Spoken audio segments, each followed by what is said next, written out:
Hello, darlings. Got no song today. I'm getting right on out here, making decisions. Gold merino, it does look, makes me think of my school colors.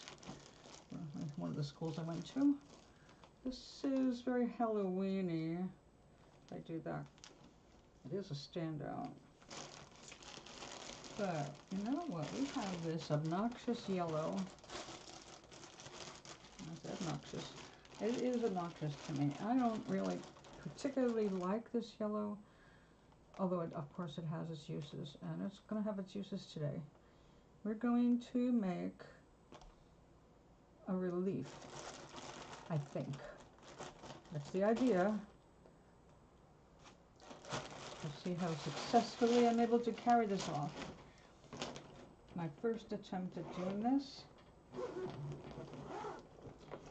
But since I want to experiment and I also want to make something for Gloria, this works out great.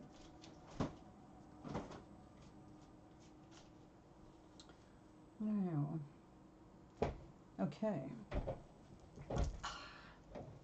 Let's bring up the chat, although there's nobody here yet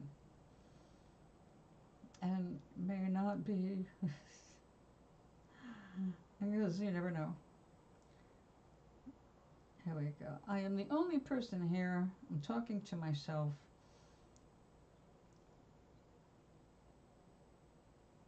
But I'm waving to you. And I am sending hopes for peace. A lot of hopes for peace. And love. In capital L's. Okay. So.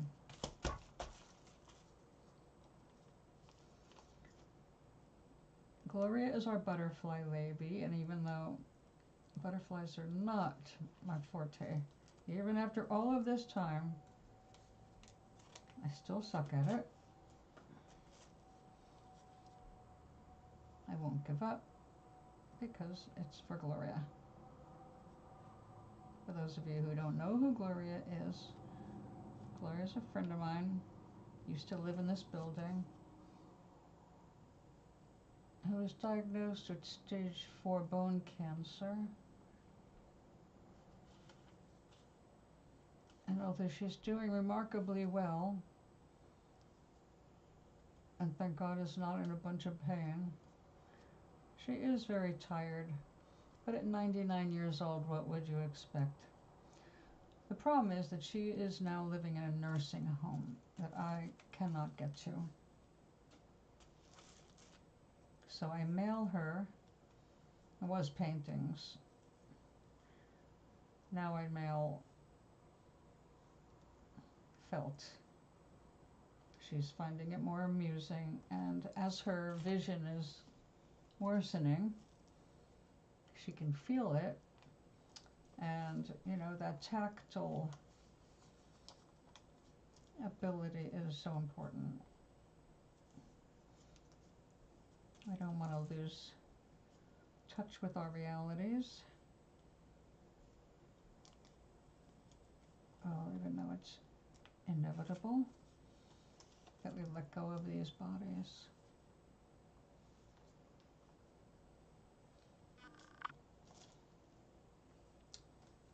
It might be risky to make a hole that small. I think we'll leave it. This being my first inlay, I want to be careful. I'd like it to come out, you know, like a success.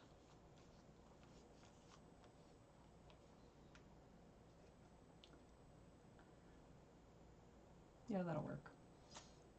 Okay, so the first thing I'm putting down is this heavy stuff we got from China.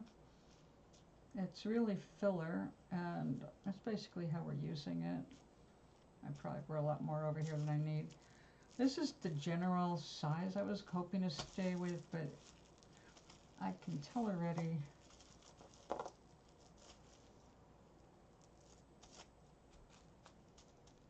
we're going to need to go a little bit bigger.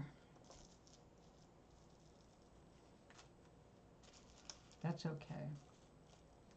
The cool thing about it is I can fold it up and put it in an envelope and mail it to her. And if I stay small,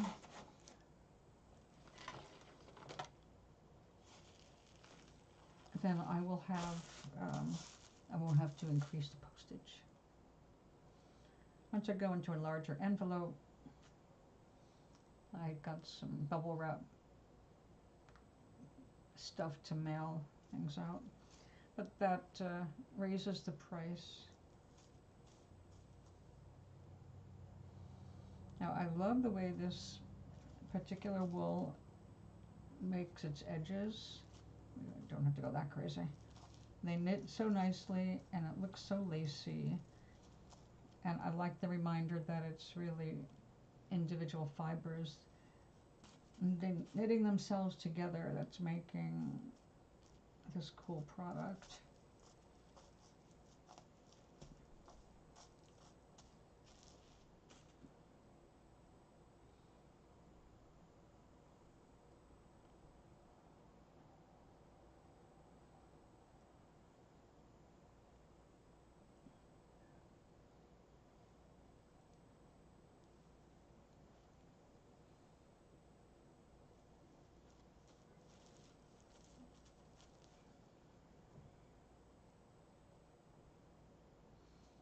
Now I'm relieved to say that it's aired out enough that it doesn't stink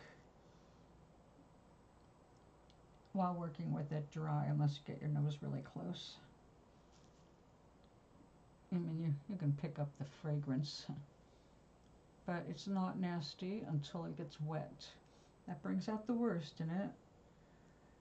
And I was totally appalled and shocked when that happened, because all the wool up till now has had no problem with smell. But I remember reading a review of somebody talking about how nice the wool smelled because sometimes it's nasty. And I'm like, well, I had my nasty experience and this is it.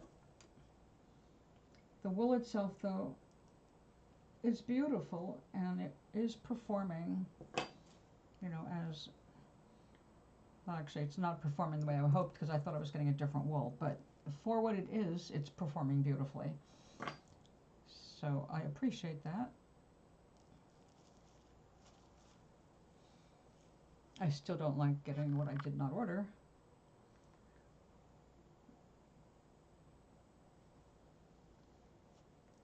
But we're good.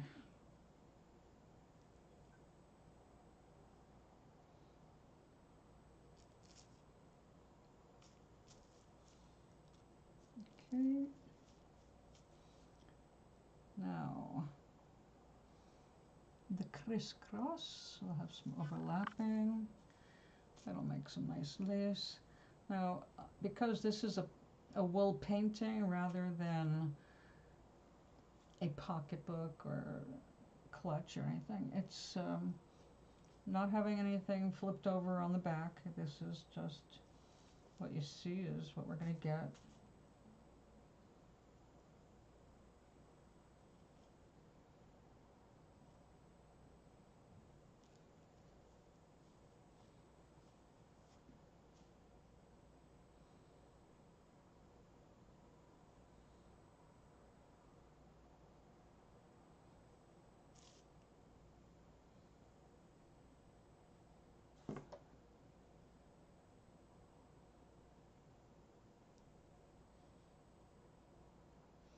I have my friend water testing this right now to see if the smell is something she can tolerate.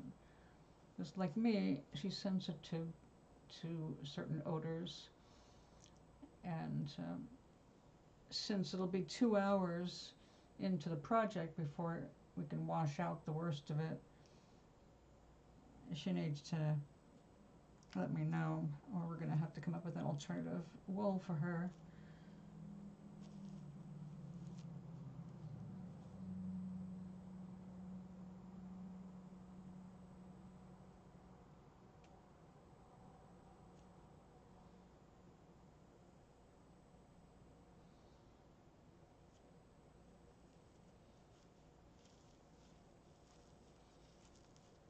Okay, now I want this butterfly to be purple.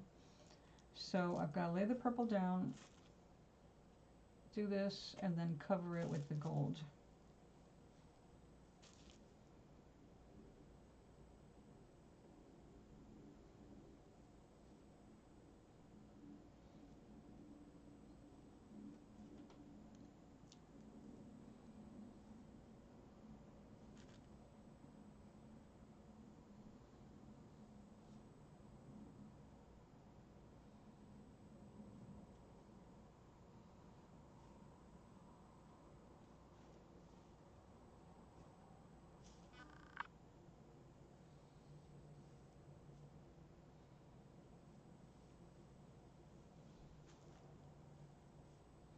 Now in this case also, since we're not going for strength and durability in particular, I'm not too worried about little holes because we're going to be doing an extra layer. That's going to take care of that.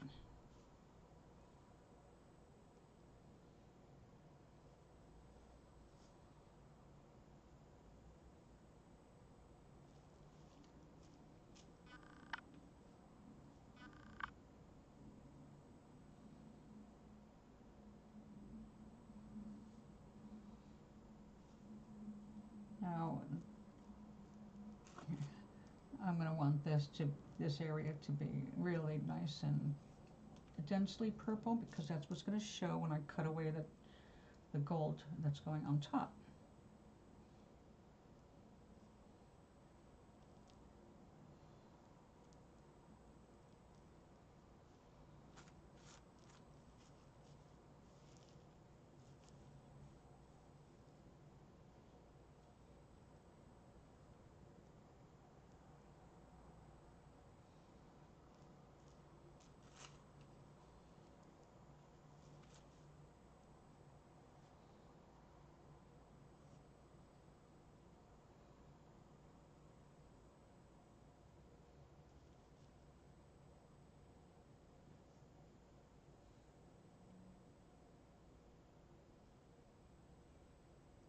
Now I am going to want this purple to really show up with the white, and it will. But I don't want all the purple for the yellow to be completely wiped out by this effect.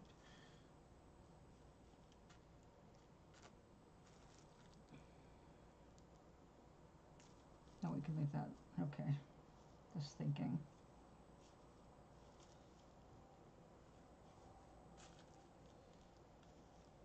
Nope, need a little bit more purple there.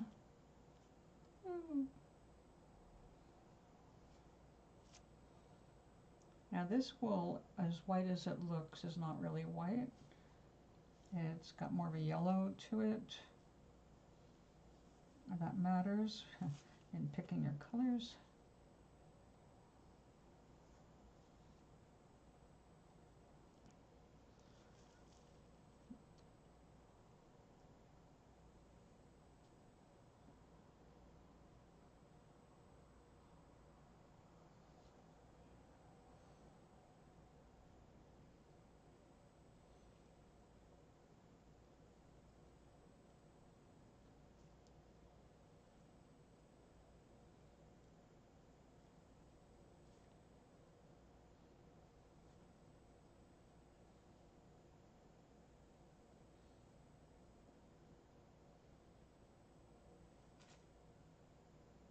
You stay here. I don't want to go over your area with the white.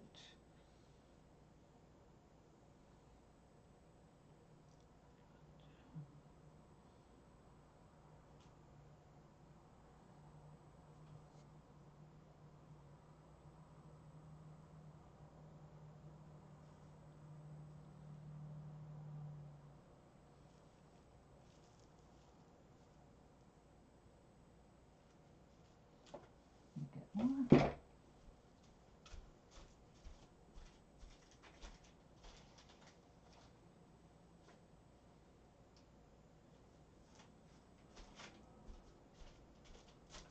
Right now this wool is hanging over my canvas in ribbons, airing out.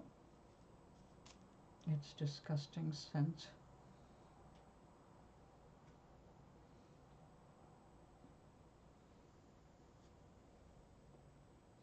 Now, the llama, I have to say, also has an odor to it, but it's not like urine. It's not disgusting. Hello, darling. Well, that's wise. Do not argue when a woman is mad. Just listen and act humbled and apologetic. Any other stance is foolish. Well, you were expecting her to be unhappy, and you did get what you expected. Which is a reminder to pay attention to what you're expecting. It tells you if you're going in the right direction or not. How are you, grandson? Gary! Hello, darling.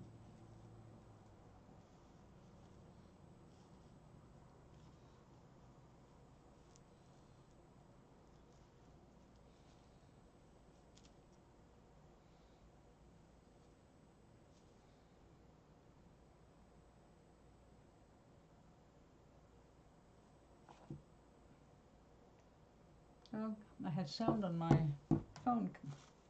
Sorry about that. I'm working on something for Gloria. I'm just trying to make more white here to put the yellow on top of. We're doing my first resist. And my first have been going to Gloria, I guess. I didn't actually send her the very first. I have sent her the first paintings.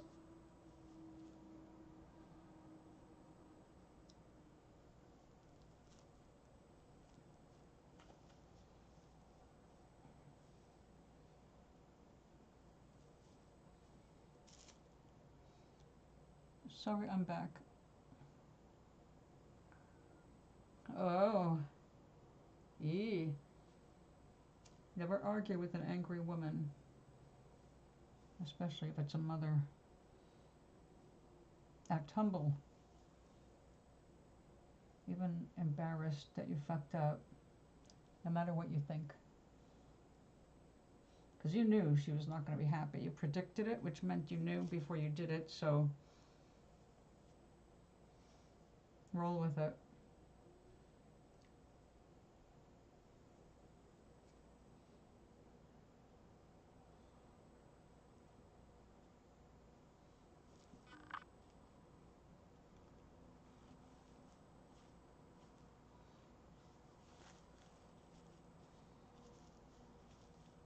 I think that's fairly close.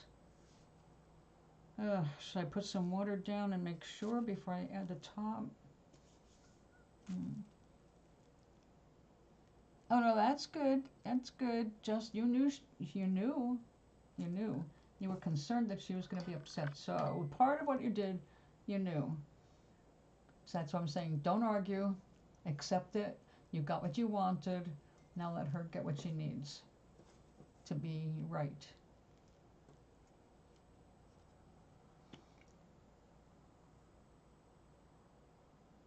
Well, the fact that you're making an effort to sell some of it is a good thing. Checks and balances, okay? It's something we learn as we go. But the sooner you learn it, the happier your world will be.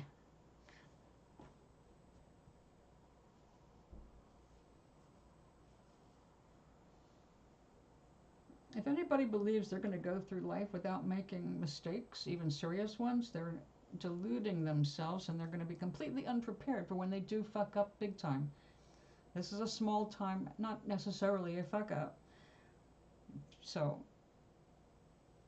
but we have to, that's how we learn what we want, what's important to us. We're going to create contrast and deal with it.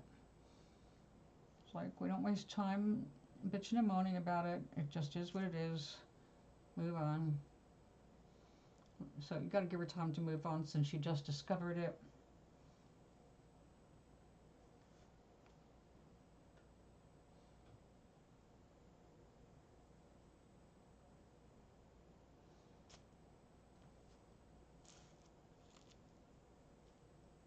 No, I know.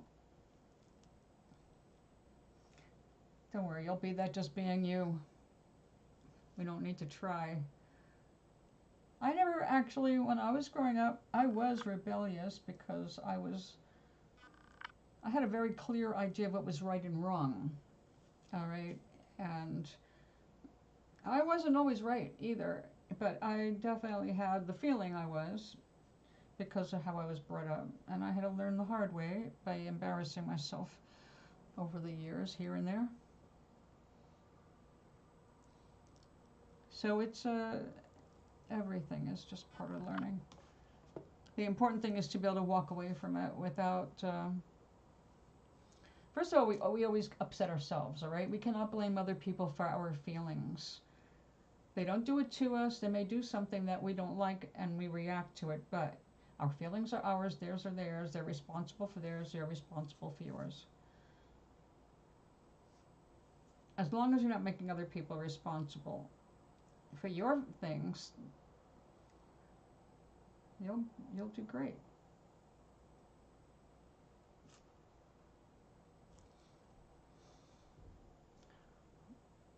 Just being yourself is rebellion to the past, and that's a good thing. Just be real with yourself, because at the end of the day, that's what you got, you. You can't live with yourself, you're not doing a good job. You gotta go back and start over. No, not from babyhood, just, rethink whatever it is that you have to rethink and move forward.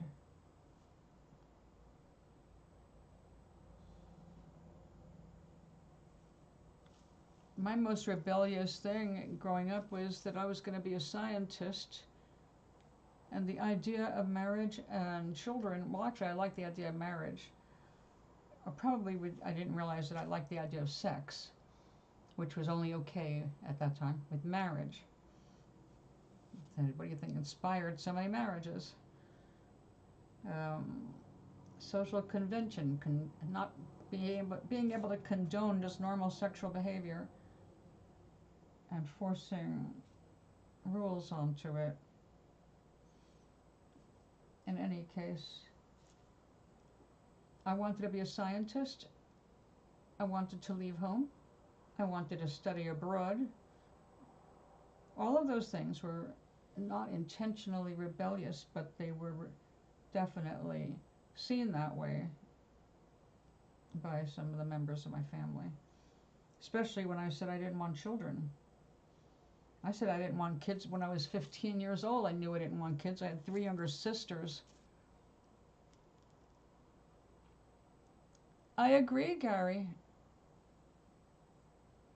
You're not a teenager anymore. And yes, rebellion is just, again, it's who's interpreting the rebellion. I wasn't intentionally rebellious, but you're being rebellious to the people in front of you, who came before you, just by not being like them, unless they're wise enough to give you permission and encouragement to be who you are. And I'm glad that you invested in books. You know that. I am not going to ever discourage book buying unless you are not able to meet your other financial obligations because of buying too many books. Aside from that, I don't have a problem with it. We're going to need people who have real books when the internet goes down, which is a typically fascist move.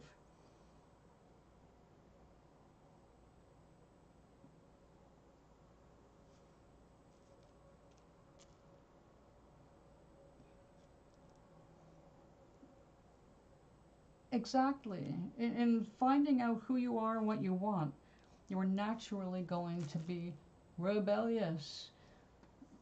That's what you're here to do. You're here to discover you, what you like, not to please a single other person on the planet. Nobody. You're not here for everybody.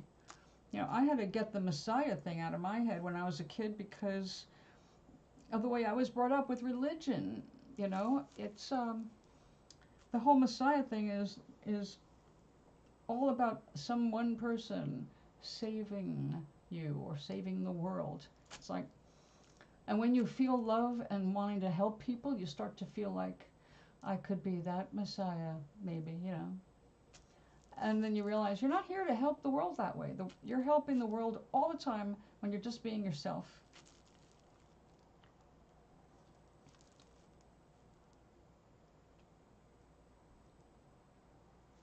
Oh, I don't think so. I think you follow the path that you were most attracted to. You're interested in a lot of things.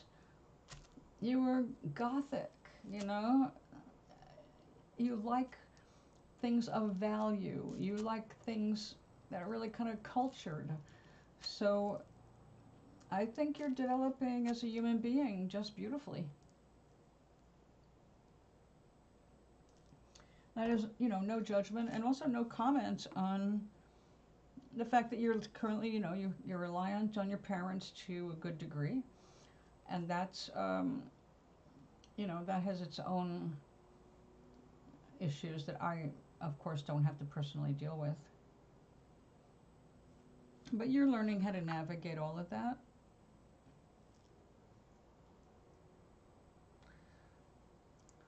Do you really think, I can see what you're saying, because I know that I would be a lot more active in other things if I did not have a favorite video game to play every day. That's why I had to take myself in hand and go, you start the day with meditation, girl. Because if you want to be better and more calm and able to make better decisions for myself, I have to be chill. I can't do it if I'm all freaked out about anything. So my day starts with peace.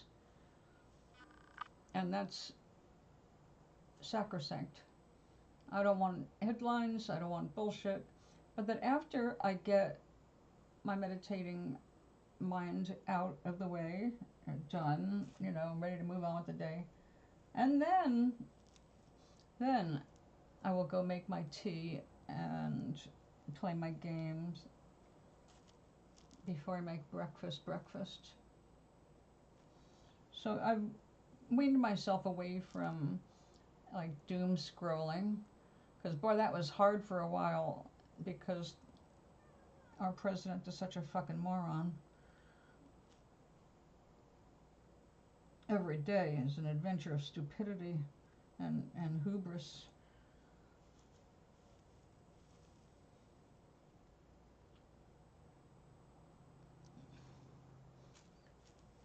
I spent my formative years in a temple listening to people pray in a language I couldn't even understand.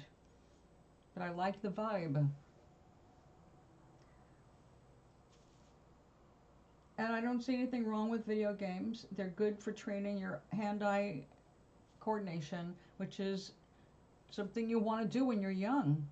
So I don't see video games or YouTube as the curse some people do, but addiction to it, also, if you fall down the wrong rabbit hole, yeah, that could be a problem. It's like when I was asking AI a question and it gave me back absolute crap as an answer, and I had to catch it. And then it said, well, I'm looking at the most active headlines right now, and it turned out the far right was into some kind of, you know, I don't know how the influencers are, but they were spewing all kinds of crap, and that's what got the AI. It gave me answers couched as if those people were telling the truth, and I had to make it look deeper. So I do have my concerns about young people not thinking to look deeper, except the first thing, because it goes along with their confirmation bias. I can't control the world or how they deal with it. I can only take care of my corner when it comes up. Like when I'm sitting here, we talk about things.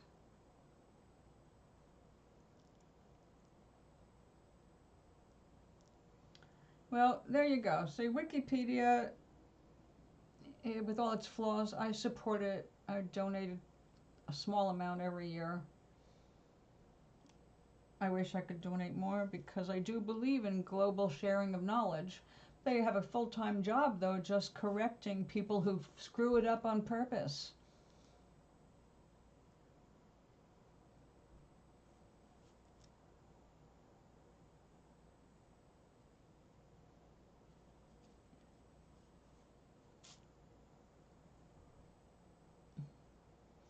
Yes, but now you can't get enough, can you? Now you feel guilty when you're not reading. We put a lot of those kinds of expectations on our heads when we're little, but you can't go back. It doesn't matter what you could have, should have done. Here you are, and this is what you're doing now. You're educating yourself. You're curious about life. You're checking things out. That's what you're here for. And at this age, it's what you're here for. So like I said, I think you're doing great. And I hate when young people put so much pressure on themselves, because the world seems to be putting so much pressure on them. Succeed, oh, and invest. And they don't teach this in school. No, they don't, because back then when they were creating those education programs, it wasn't such a hardcore only for the Republican majority, you know. I mean, it was like we had some feeling of equality when it came to representation. This all connects to schooling, availability of education. It's a different world. We're not, you know, and now we know that if we're investing, we're making money on other people's labor. That's exactly what it is. Anybody who thinks it's all about, oh, we're helping them invent new things. No, that's not usually what it is, because when they make extra money, they just buy more stock and get richer, while the rest of us do not. But I'm not an expert in that, and I don't give stock advice, that's for sure, other than don't do it. It's a pressure of stockholders that cause all these little companies to go under. And I just hate saying that.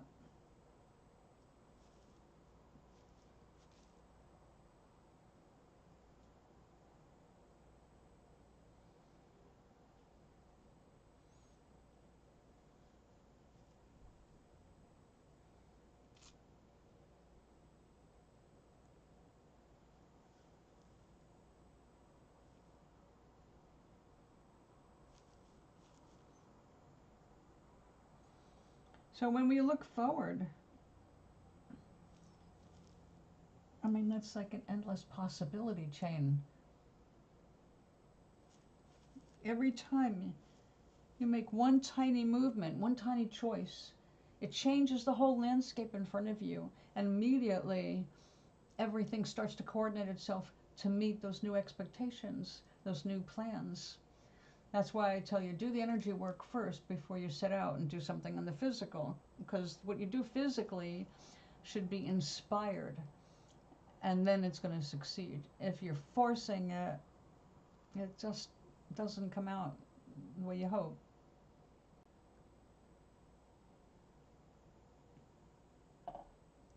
That is true. That is a psychological thing. If you're basically a good person, you have a conscience, and the conscience will eventually out you. It's one way or another.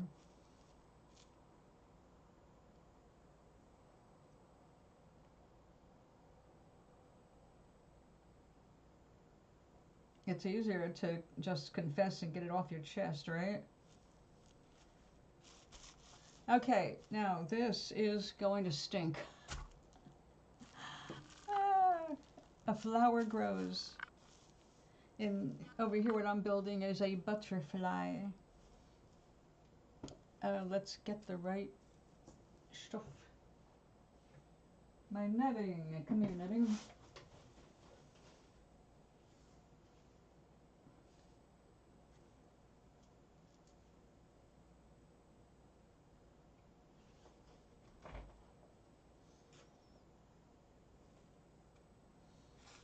Oh, we got little bits of other color there I'm going to have to fish out.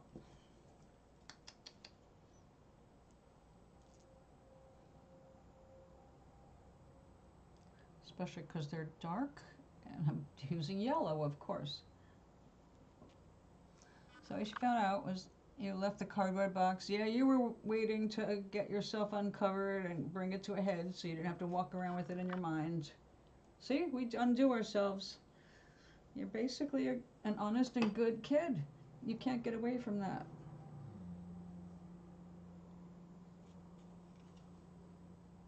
And when I say kid, we have to remember that anybody under 60 is a kid to me.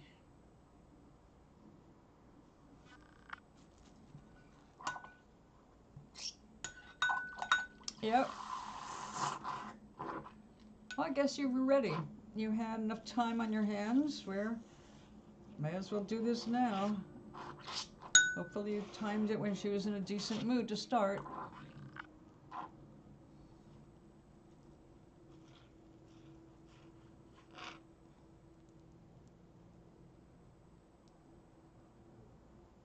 Well, that is another point. I forgot about that. I guess because I'm used to having my own that nobody else looks at except the government.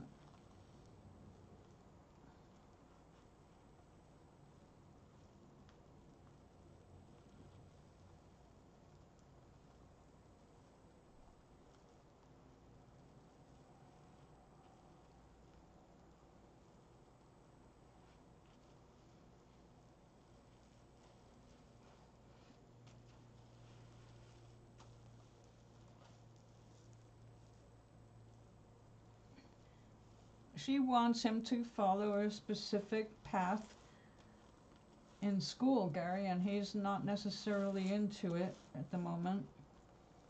And, you know, yeah.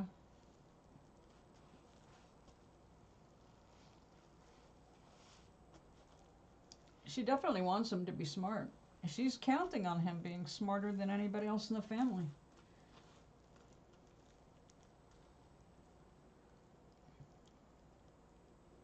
She wants most of all to be angry at somebody. Well, that's, you know, a result of being angry with yourself and not knowing what to do about it.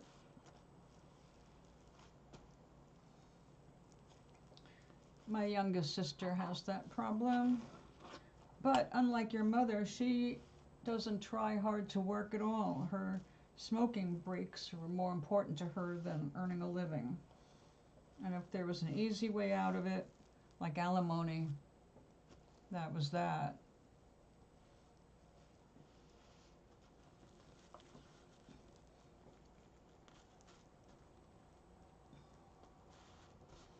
Yet she's the angriest person in our family, a family of angry people. Well, you know what's ironic, Gary? She's an artist. And she loves doing crafting, and I found out through another sister that she likes doing some needle felting. She was doing little animals for a while. I'm sure they were adorable.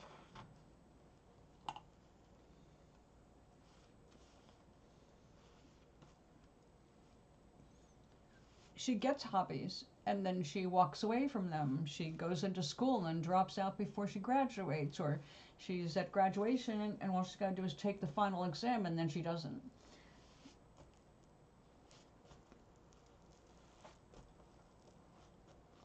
She is, however, now, from what I understand, she is getting some therapy, or at least seeing a psychiatrist once a month. She's on depression meds. And from what I've heard, it doesn't seem like anything is helping. But again, I'm not there, nor do I want to be. I've kind of had it with my life of people who have the problems that make them unpleasant to be around. She is a complainer. Basically, she's one of those people that wants to make her unhappiness everybody else's fault. Or if it's not their fault, she wants them to suffer while she's suffering. You can't be happy if she's suffering. You know what I mean? And she's frequently suffering. And, you know, Look, I suffer too, but I don't talk about it all day. And I can laugh and I can smile and, you know.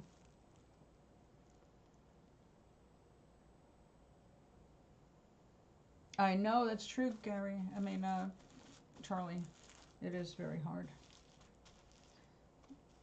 Same thing with my sister. Actually, she's got more issues than that. But yeah, mindset is part of it.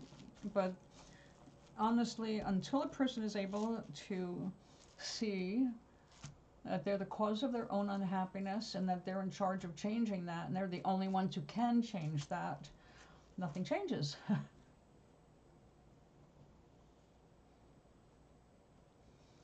Well, that's it. See, if she's not aware of her mindset now, then I can't imagine she'd be aware of how it's been. It's just what she's used to being. And a person has to seek out their own answers when they're unhappy. They have to decide that they want to be happy, and until they make that decision that their happiness is important, that they're worthy of being happy, that they are capable of being happy if they give themselves permission to do the things that make them happy, they'll start looking for things that make them happy. Yeah. Is she still talking about it? Has she investigated a little bit more deeply than just talking about it?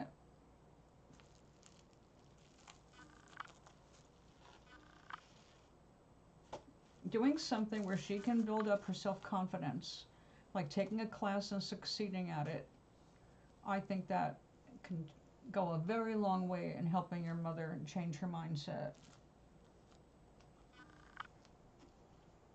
Personally, I would encourage her to take any class in anything, but to go from start to finish, take all the exams, because if she doesn't do that, she will have no confidence to take on a larger curriculum. And if she overloads herself to start with, she's going to do what every student does when they take on too much at once. They fail. And then it just stops right there, right? Unless they have the wisdom to see that, okay, maybe this wasn't the class, or maybe I didn't study hard enough, or I need to change habits if I want to succeed.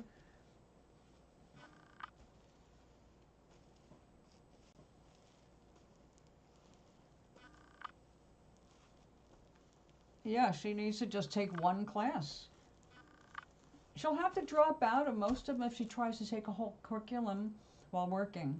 She's already too tired, unless that class is inspiring. I get charged up when I'm learning, don't you? I find it exciting. Now, reading and reading and reading I find exhausting, and that, yeah, you need to break from that. But aside from that, no. I find myself excited the more I learn. When I find new techniques in this, because I'm applying myself to this because I love it, because I'm inspired to work with it.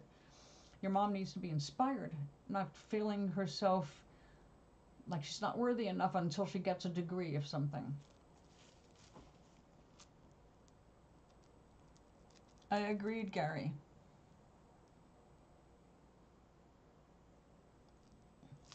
She does that to herself.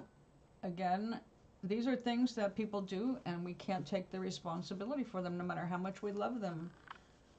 I'm sorry, I'm spilling stuff all over my, splashing stuff on my camera here. Ah, I have to come back on. Can't help people who won't. That's right, exactly. That is exactly what happened with my sister. I talked with one of her sons. He told me what they're trying to do, and I tried to explain. Well, I did explain. You can't help her. She has a mental block. She does not want to work. She is not motivated by anything to get her off her own ass. There's nothing you can do, but don't let her move in with you. That's what she's angling for. See, now that she doesn't get alimony, she wants her sons to take care of her. She flat out refuses to take care of herself. And I said, if that is indeed the problem. Now, she also gave a veiled threat of suicide because, you know, instead of being a burden, oh, don't worry, I won't be a burden. You know, head games. And I said, you know what? Document it. You have to have documentation. Write it down. Every time she does something, goes off the deep end, you have to put this on a calendar. You'll need a lawyer. You can't file for disability, for mental health, unless you have a catalog of this stuff to give a lawyer to fight for you, because they're doing everything they can to refuse people disability. You can have a limb shot off and they will still refuse you because you have one good arm. So it's not easy to get on disability. People, there were some people, like I know down south, in fact in Arkansas, I think it was, my ex-husband's uncle cut the tip of his finger off in a work accident, or maybe it wasn't even work, it was something ludicrous. The tip of one finger, well, again, depends on who is doing the paperwork in your state. It's not just a federal thing. They're hired by federal people to do a federal job or a job for the federal government, but the truth is some of them are complete morons and they don't care. So this guy who could have worked got to enjoy a life of a lot of money, more than anybody else in the family was making, more than he was making working full time. There was zero incentive for him to figure out how to work with just missing a tip of a finger. So the family did not like him because he took advantage of the system to an extreme, while other people, like I said, they could have a limb shot off and they could not get a single dime.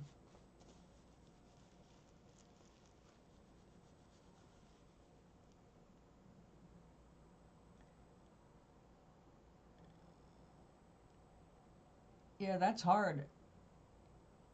Wow, that's really toxic. I'm sorry about that, Charlie. So you try to get closer and you don't exist. Yeah. If that happened to me one time, as much as, yes, I wanted the approval of my parents, if that happened to me one time, it would not happen a second time. That's the kind of rebel I was. It's like, you're not going to hurt me. I may not be able to keep you from slamming me against a wall or doing anything like that, but I don't have to give you the satisfaction of my emotional reaction. And that's when I started getting more standing up for my rights. So I guess you could say that was rebellious. That's exactly how I feel.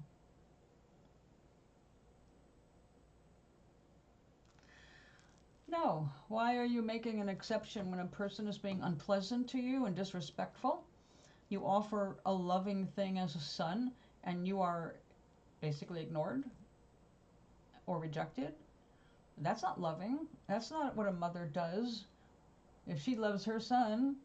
So this is where you're learning. This is what parents are for. People think parents are supposed to teach us all about life. Well, they do. They also show us the sides of life we need to learn about before we go out in the world and expose our hearts and spirits to people who can really hurt us badly.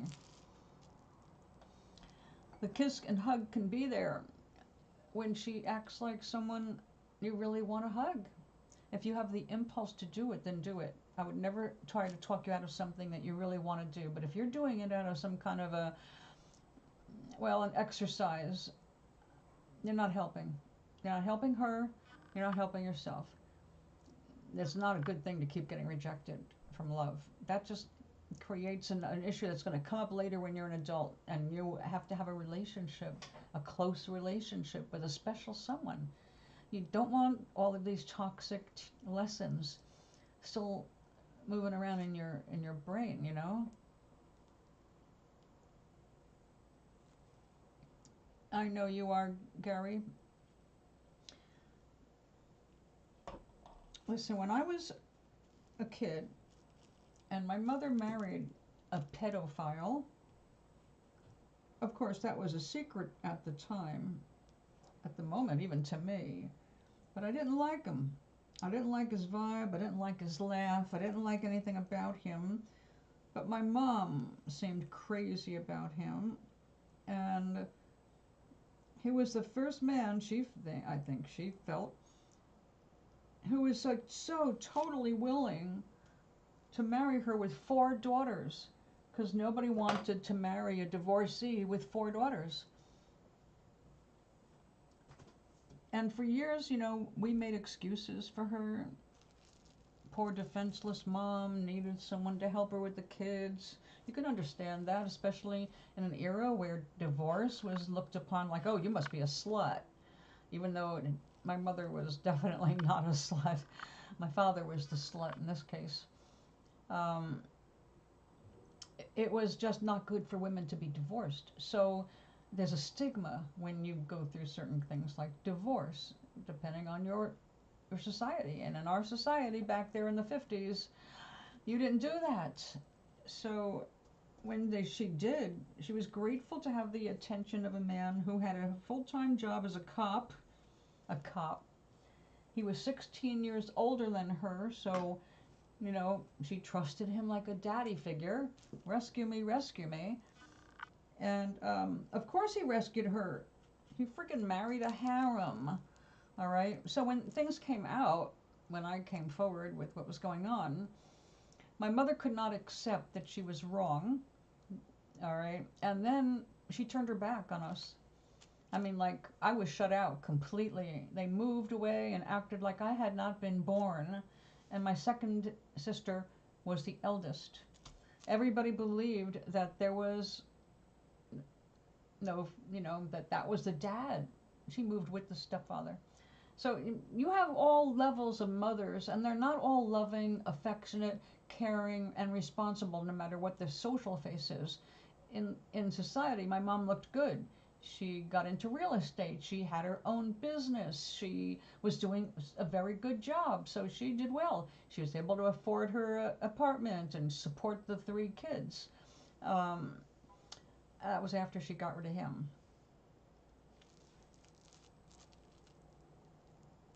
Do what you need to do for you, honey. Please don't ever be false in your heart.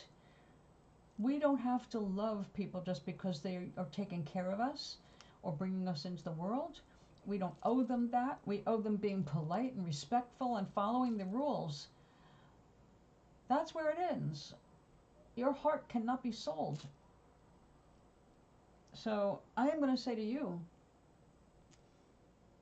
until tomorrow after lunch, sweet dreams be yours, dear, if dreams there be. I'll be back tomorrow. Hope to see you around 3.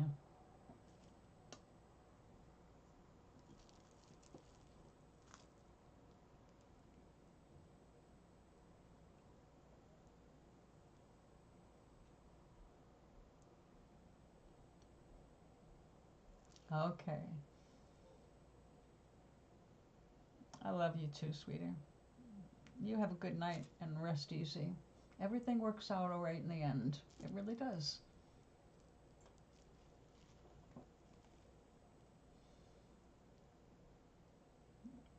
I don't know why this keeps bringing up my keyboard instead of the little thing here like this. There we go.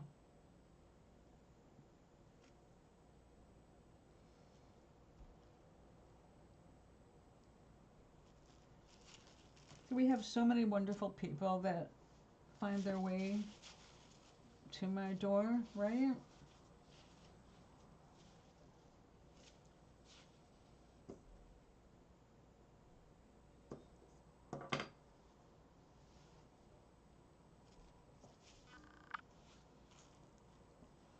Of course you still love your mother. I did see that. I'm staying until I can finish this. I've only been on for an hour. I stop at 2 hours. Because I need to eat too. I had a small breakfast.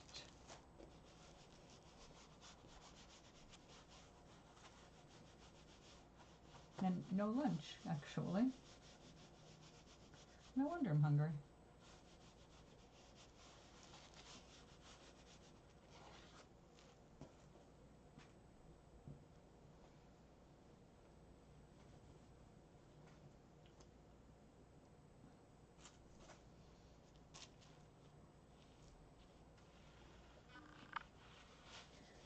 All right, now let's start the rolling. This is way bigger than I expected, but it's going to shrink. And somewhere in the middle is a butterfly that will be exposed.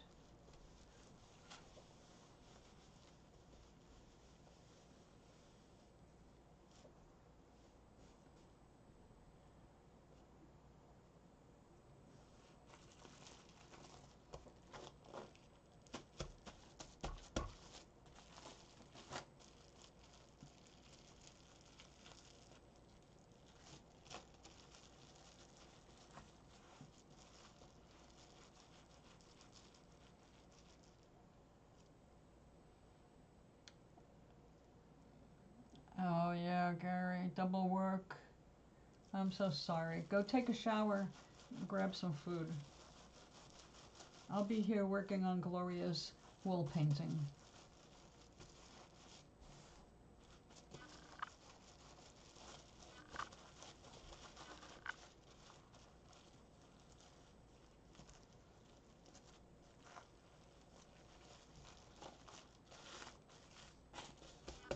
Yeah, that wool stinks when it's wet. I'm glad it's neutralized after it's washed, though. Because otherwise, ugh.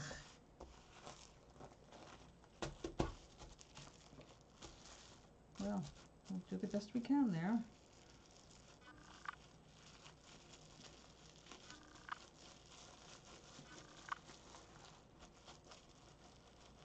Oh, I'm sure your body is feeling it. Go enjoy a nice shower. Get all clean, relaxed. You need to chill out, let go of the day and your body. Do you remember the exercise? Are you still here? Remember the exercise I taught you about what to do in the shower to cleanse your aura? So you can really feel more relaxed? Let the water go through your aura. Remember?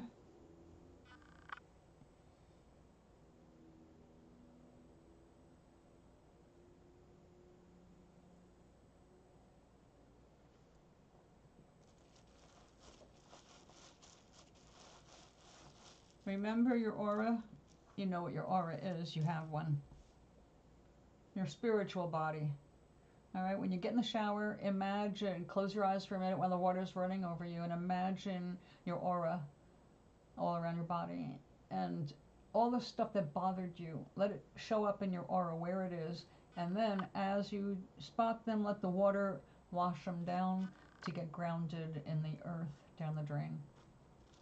And just let everything go. And then at the end of your shower, see everything as gold sparkles coming out of that water and replenishing your energy.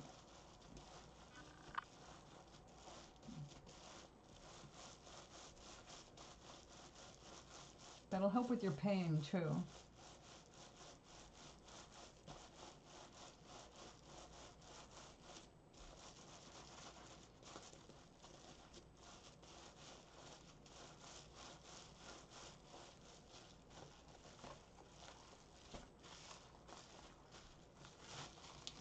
Yep, we got a lot of soap there. Yeah. A lot of smell.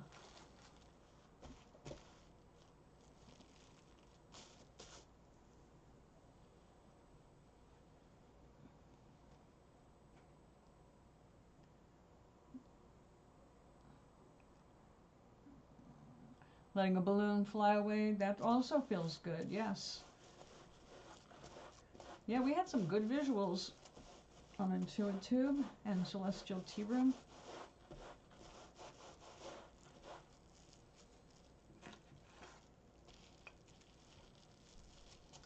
So go enjoy it. Get into the groove of energy healing and movement. And If you're done before an hour is up, then I will see you here.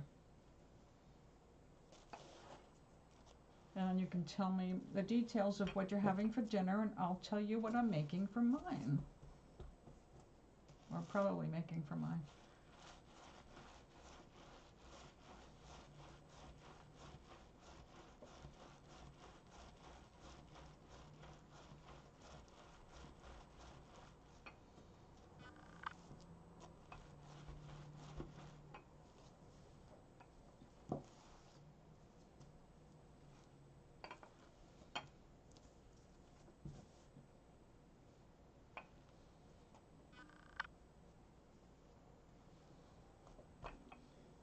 I don't know what I stained that towel with, but it's been washed like 3 times and it hasn't come out.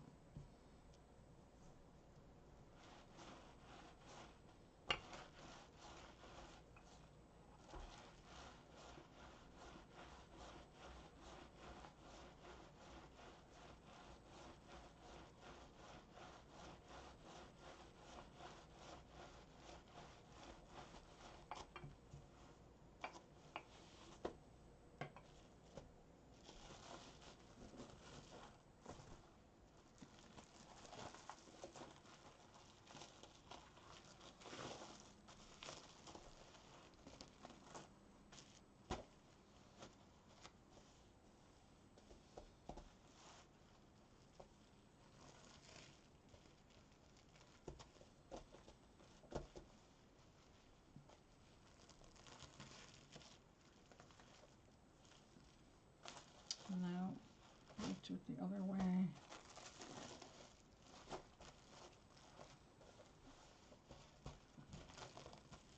There we go. Yeah, 2 hours with this wool is about all I can stand. It is a stinker. Which I know I say again and again, I guess because the smell keeps coming up and going, ugh. Yeah, that's some kind of barnyard kind of a smell for sure.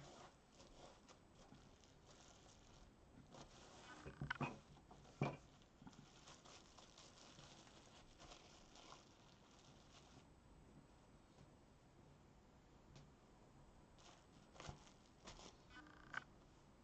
try this too.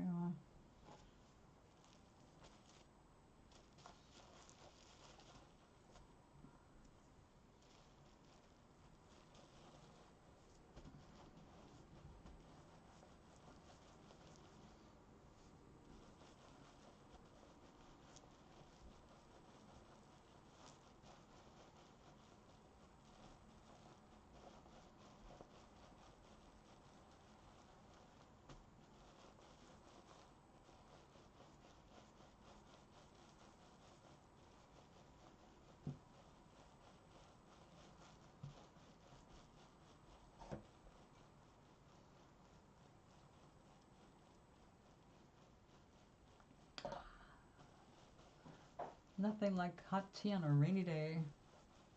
I just realized I can't see the rainy day from my studio. I have a curtain up for the sun.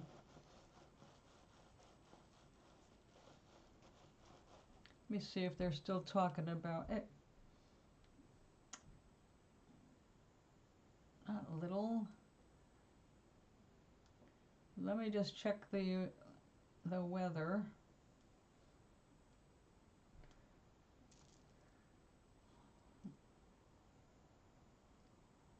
Ooh, I'm gonna take my curtain down so I can enjoy the rain. There may be a little thunderstorm coming, and you know, I'd hate to miss that.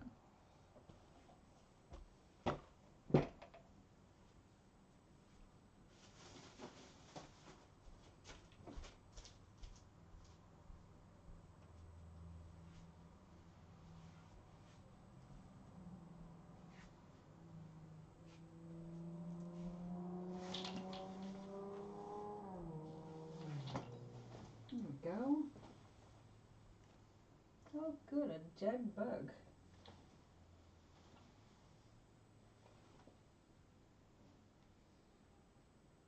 I like them when they're gone. Hello, my little tree. Looks like I gave it a little too much water yesterday. Okay, well let you dry out.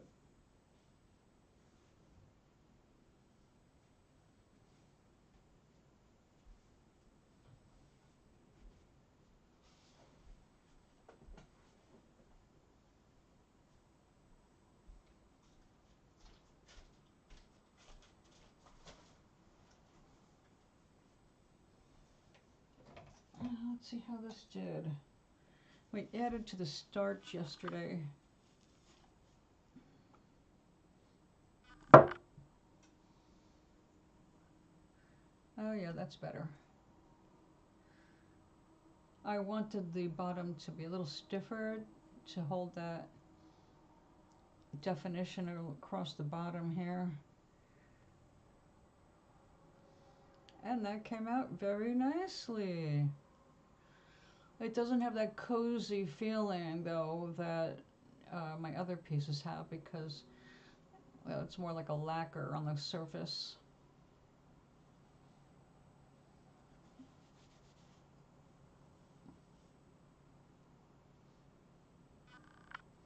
Well, now I can bring it into my room and put lights in it. Another thing you can put in these are those little battery operated holiday lights that you get little strands of, you know, like, I don't know, 6 feet of tiny LED lights. And they just light the whole thing up too. It's so cute.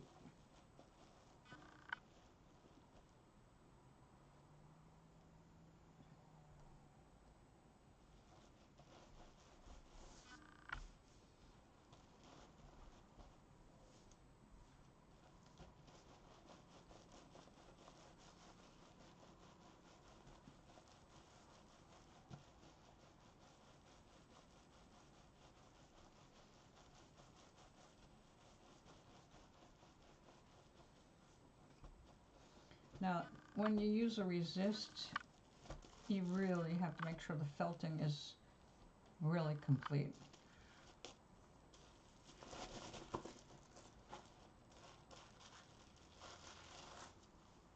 And I think we're gonna roll this up in the towel and take away some of the excess water so we can squash this down more.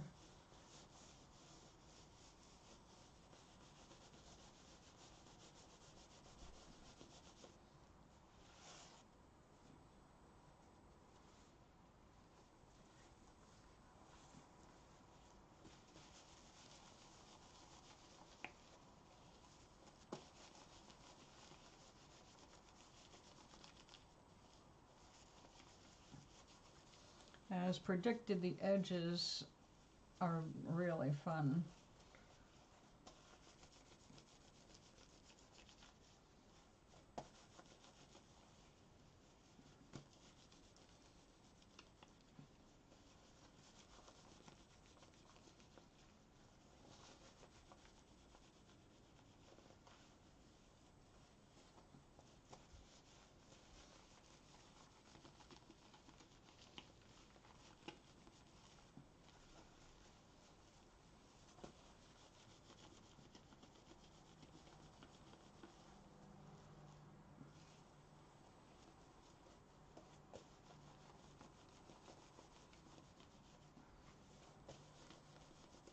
What I'm going to do in a couple of minutes is rinse the soap out of this, because when I do that, I'll also be rinsing some of the smell out, which I really want to do.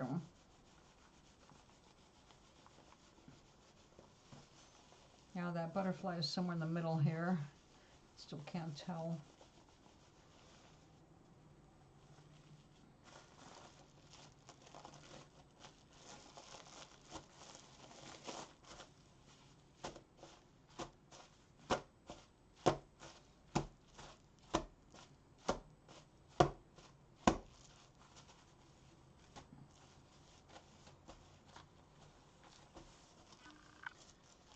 Getting some shrinkage finally.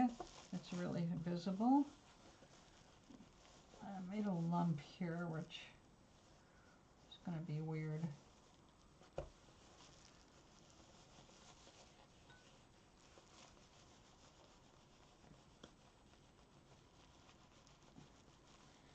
I'm starting to get some of the purple migrating up to the top, which is a good sign about this end.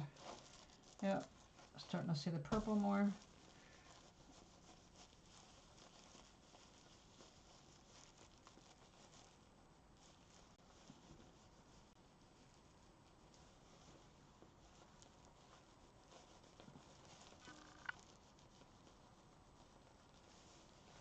Okay, I'll be right back.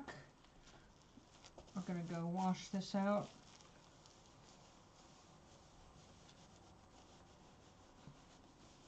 And get rid of some of the stench, as it were.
Okay.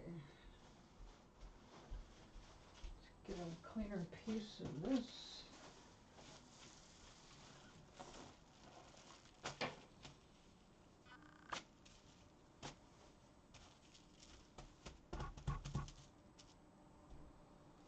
Very pillowy and nowhere near felt it. But I needed to get rid of the smell, and it's way better. So I'm going to have to add more soap.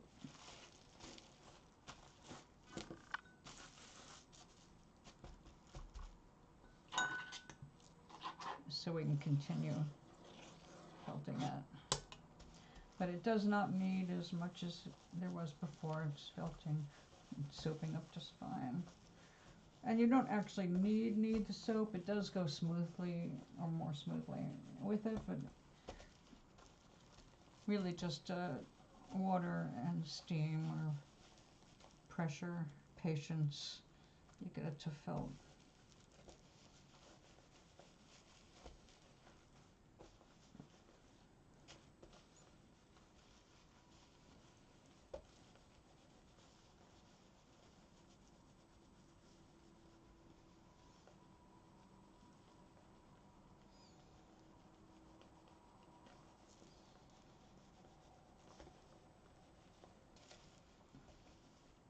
Oh yeah, look at all that purple coming up.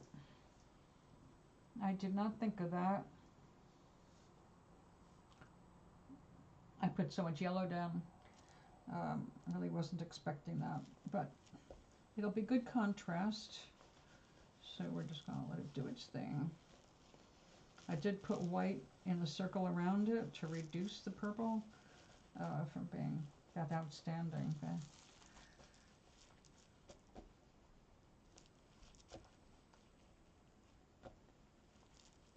Oh, just,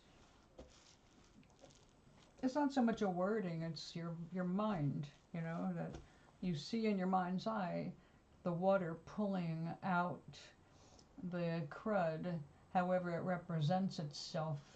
Like, sometimes, you know, when you are disturbed by something, politics, whatever, when you're doing that visualization in the shower, sometimes you'll see, let's say, the person's face pop up. You know that they're part of what disturbed your peace that day. Sometimes it's just an image like a sludge, you know, that's like, ew, I don't know what that is, but it's got to go. anything you see floating around that doesn't feel right or good, you just let the water from the shower just run through your aura. And then in the end, you just see yourself being cleansed and recharged with golden sparkles in the water.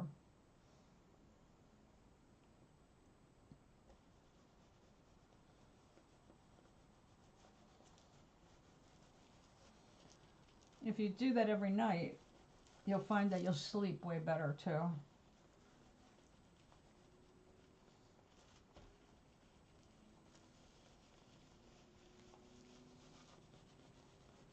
I actually got Glenn doing those kinds of things, and while he was doing it, he was definitely more balanced and peaceful. It was when he started going nuts that he stopped those practices and became reliant on drugs.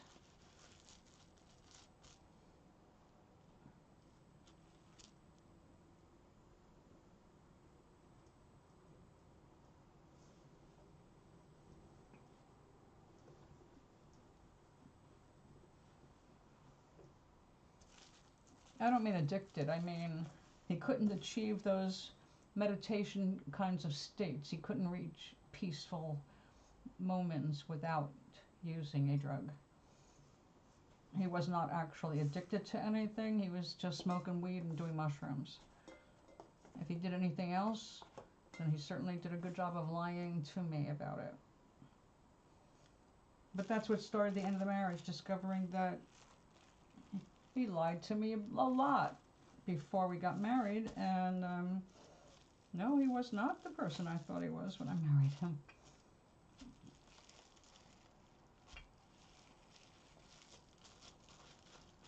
But I loved what I could of him.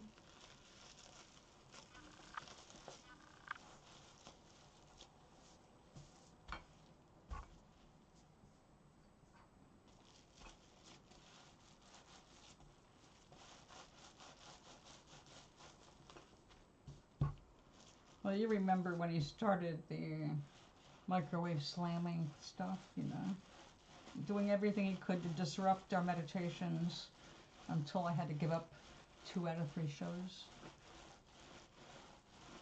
Nothing was ever enough. If he didn't have full attention, that's narcissist, right? If he didn't have all of my attention, nobody could have it. That's why I'm so enjoying being on my own.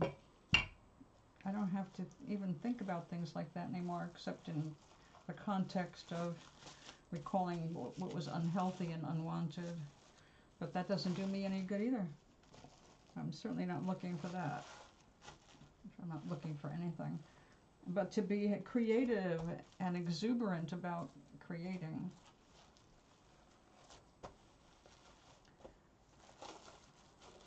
I did.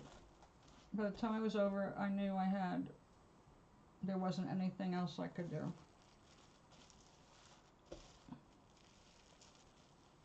But, you know, when you're with somebody for 21 years, you do feel responsible, and, you know, there's a lot of feelings,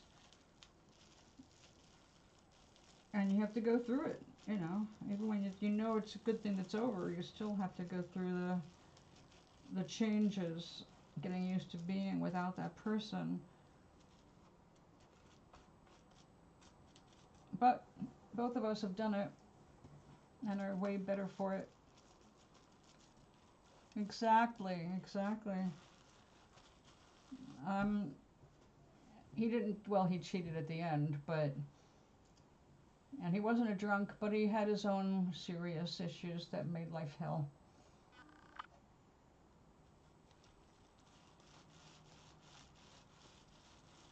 But what about the future?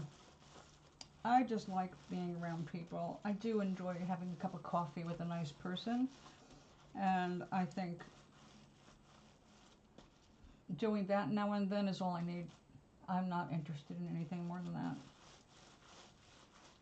Interesting people, interesting chat, and coffee. Kind of like Coffee in the Cars with Celebrities, or whatever that silly show was. Wasn't that Seinfeld dude who did that, or does it? I'm just not into that dude.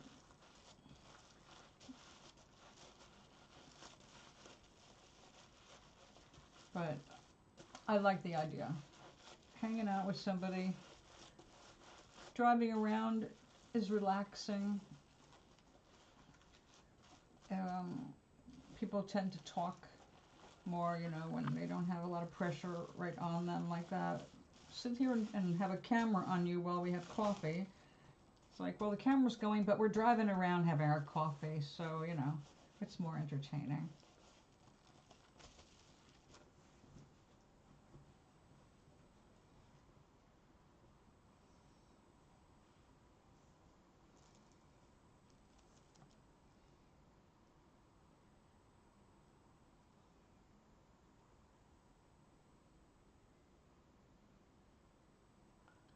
He shot and what, his neighbor?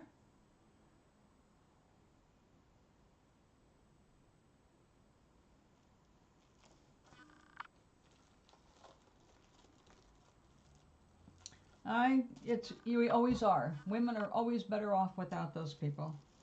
Always, always. They just don't believe it, so they delay it.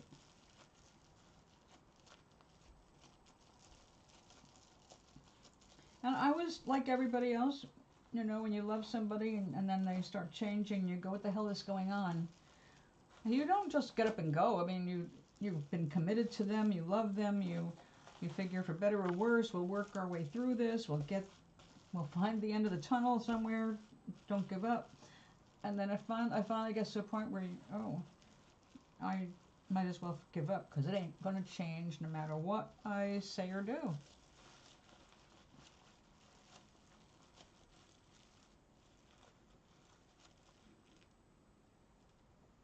Good. Good. Let him stay there and rot.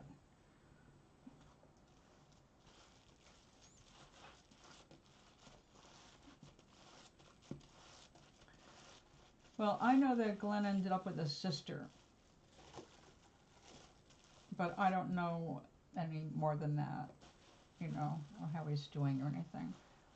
I would like to imagine that all those years with me, he learned enough to keep himself doing better than he was when I met him.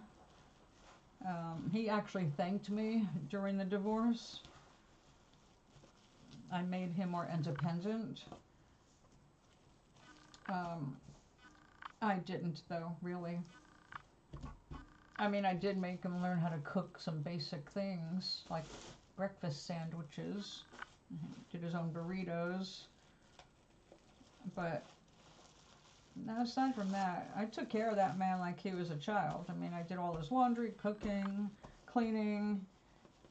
Of course, he took out the trash, you know, went to the dump. We shared a bunch of chores.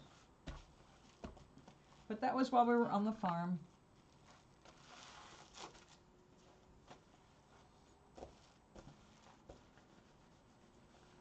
What he learned was, not that I made him more independent, was that he realized if he got upset enough that he wasn't being taken care of the way he likes, that he could find somebody else to do it. You know, it's really funny, is I came across something that he'd written for his girlfriend before me. And I know he didn't mean to keep it. It was one of those things that had some of his own writing on it, and he didn't want to throw that away. He didn't even notice what was on the back. It was something he'd written to her. Well, and then he wrote these beautiful letters to me, and I had it, and then I realized that, oh my God, he told me the exact same thing he told his first wife, same exact thing he told his girlfriend. And then after when he was cheating on me, I found the letter that he sent to his new girlfriend, the married woman. Same shit. It's like he only has one story to tell a woman, and they all get the same story. It's like, wow. Wow. It's not one of those things that you expect.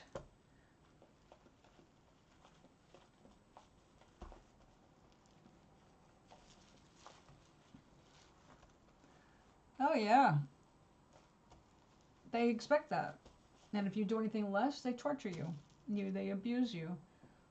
They let you feel like you're not good enough. And you could never be good enough for them, even though they are complete losers. And you go, how did I fall in love with this person? How did I end up here? Well, I knew how. I didn't have to ask.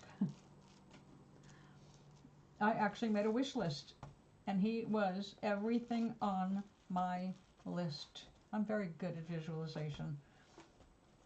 Now, when I say everything, I didn't imagine what he looked like. I just wanted him to be drop dead gorgeous. And I gave the universe a long list of what I wanted and a list of what I didn't want. But there was one thing I did not know about, so I couldn't put it on my list at all. Depression. I had never in my life dealt with anybody that suffered from being depressed all the time. So I was unprepared.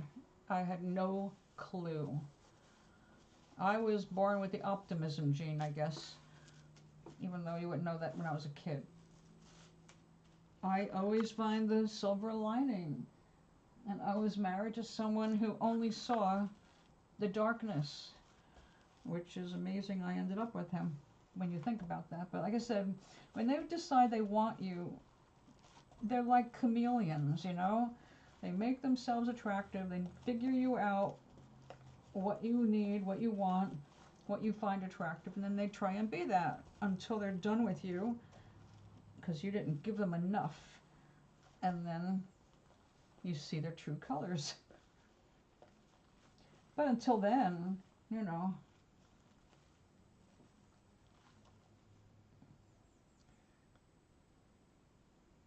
Oh yeah, I hear ya.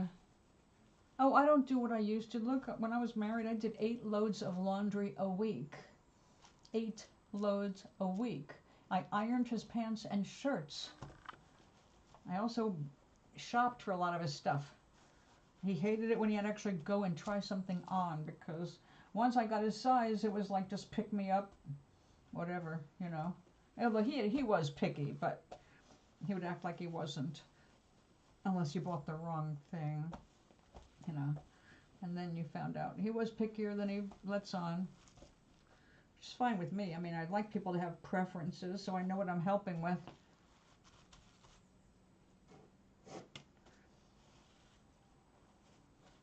But yeah, the games people play. The thing is, and this is what's really scary, is most of these people don't realize they're playing a game. They're just doing what comes naturally to them, and they don't know how toxic they are because they think they're right. Narcissists are always right, right? So they're walking around thinking they can do no wrong, and there's no getting around that. You can't tell them what they're doing wrong because they won't believe you. You're the crazy.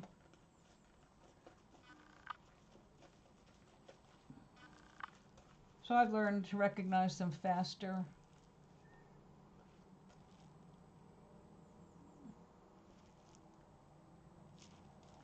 Yeah, I know.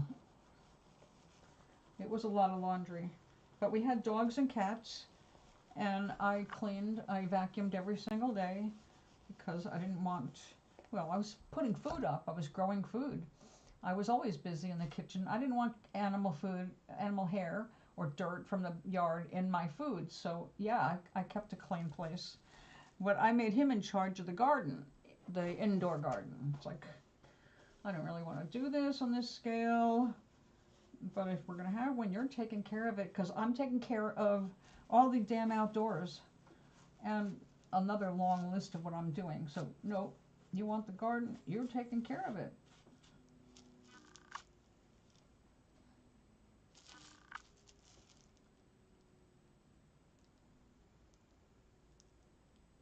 Oh God. Yep. Oh yeah, you don't exist for them, right? They have their way and anything else is wrong. You're never going to win. But now I don't worry about that. Like I said, I'm not looking for a relationship, for one thing. But even if I were, well, if I were, I would know what to avoid better now than I ever have. But again, like I said, I'm so happy being on my own and having my own time. Like I said, I can make time to go out for a cup of coffee with somebody. pushing it, maybe a lunch, but that's pushing it because I don't really want to get to know anybody that well. I don't want to lead anybody on, you know? And it's really hard to go out with a man without him thinking that you're going to, you know, that there's going to be more. And I'm at a point in my life, especially because I'm on chemo every day. Chemo is transferable through saliva and bodily fluids, which means I can't kiss anybody without giving them my chemotherapy. And it's enough to stop your blood supply, so I can't do it. You know, even if I wanted to, I just can't. So I'm so active with other things right now, and I'm so tired because of, well, the cancer and shit. The thought of actually getting intimate with somebody is just like, oh, I don't have the energy. I just do not have the energy to deal with that.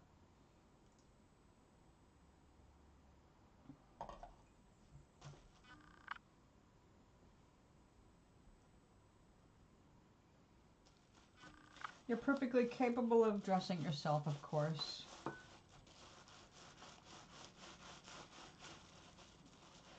Well, don't forget, because of Glenn, I couldn't cut my hair for 21 years.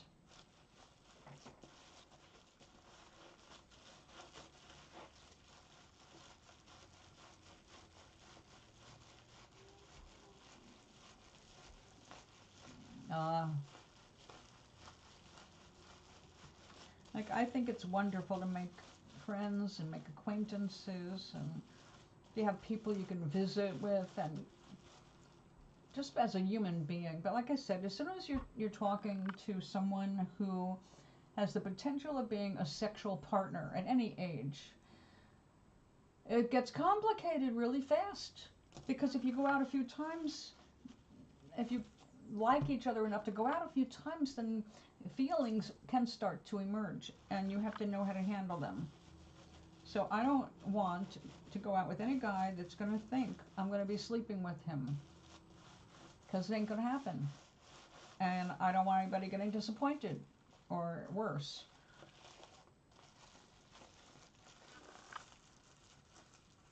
Oh, thank you. Yeah, I'm not anti-men. I'm still hetero and I still like guys. I just know my limits now, you know. I like to be in bed by 9-ish. Even if I don't go to sleep right away, I like to be in bed with my cup of hot cocoa and my Kindle, etc., etc. It's home, and that's what I want.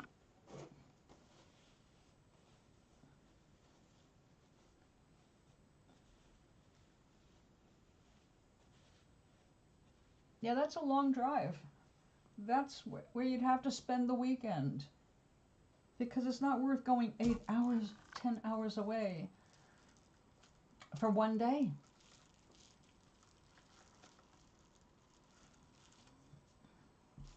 I don't know what you mean by that. I'm assuming you mean you're not really interested in being sexually active at the moment. Again, everybody's got different libidos, and nobody's the same. My mother confessed, and she realizes that my dad most likely cheated on her because she had zero interest in sex. Outside of conceiving a baby, she didn't care for it.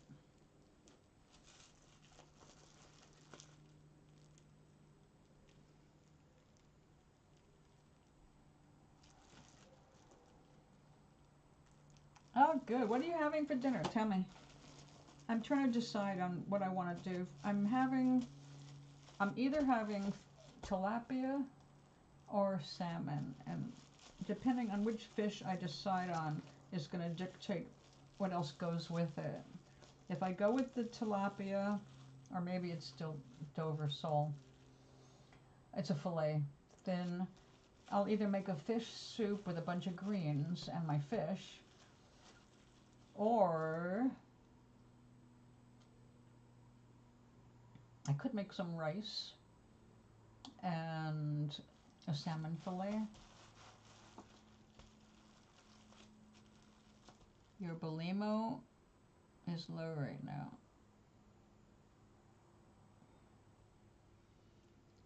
What is your bulimo? Libido. That's what you mean?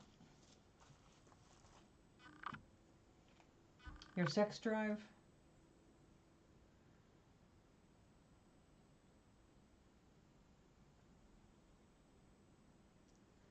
Bulimo makes me think of when you force yourself to vomit after eating. Bulimia.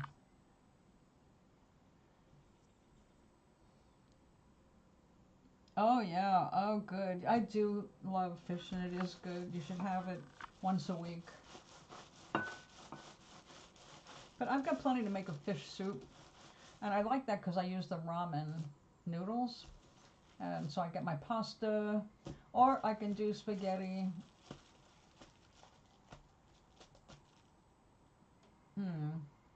I only have a big jar of spaghetti right now. Spaghetti sauce, and I don't want to, I'll have to freeze 2/3 of it. What do ladies? Libido, same thing. Libido is male or female, it's just your sex drive. The level of your sex drive.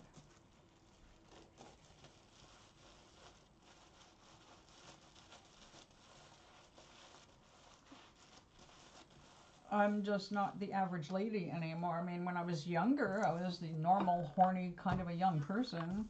I loved sex and lots of it. And I had lots of it.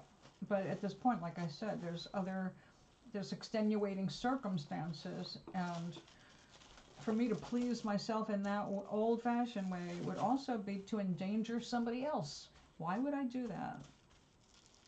You know what I mean?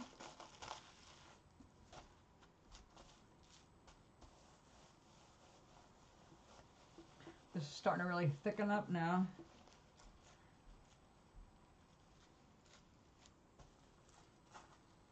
Gosh, she's going to be able to use this like a placemat. Other than, if I do this right, I'm going to be cutting out a piece so that the butterfly stays like a butterfly opening. If I can find it. Oh my god, how am I going to find it? Maybe I should have added something thicker. I know it's somewhere in the middle, but it's transparent.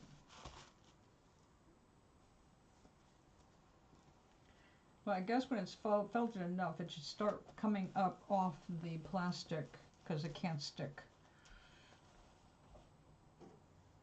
I can't wait to try this.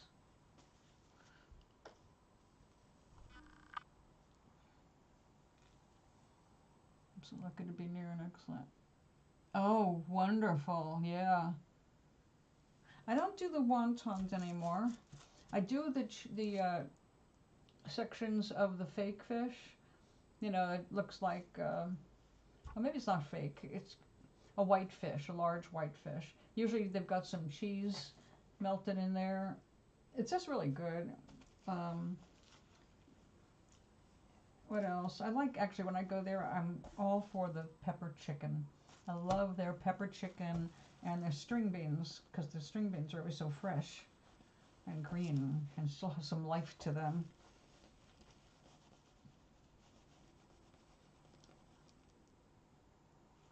I'm not trying to be awkward, but you and I, and if you feel like it, oh yeah, I know how to take care of that. I said I'm the best I've ever had. I'm just, like I said, it's one thing for me to be by myself. It's another thing to risk somebody else's health. And I can't do that in good conscience.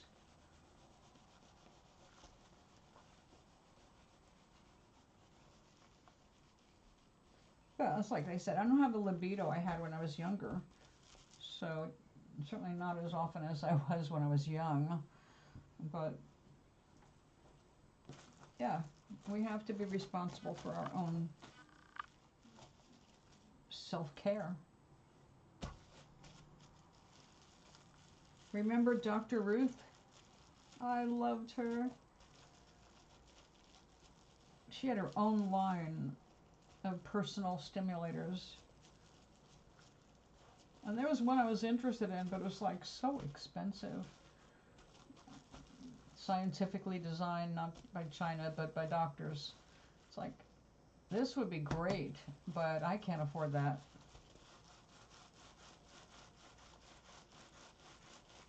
To have dinner with you.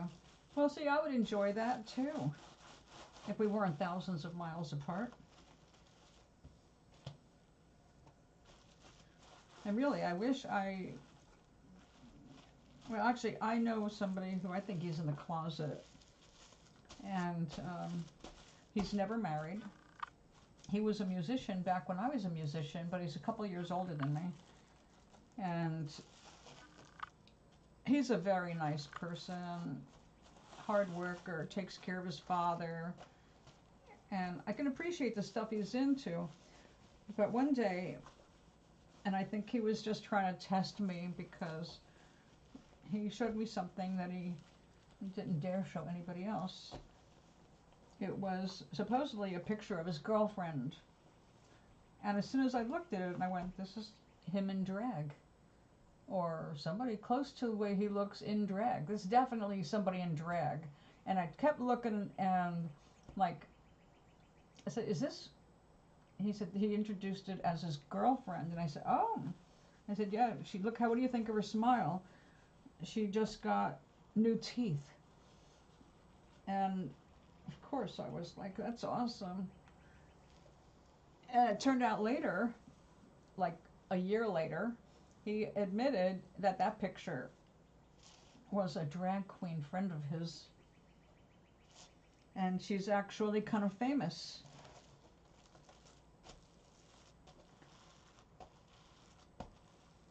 So I tried to let him know that your secret is safe with me. If you have a secret, I'm cool.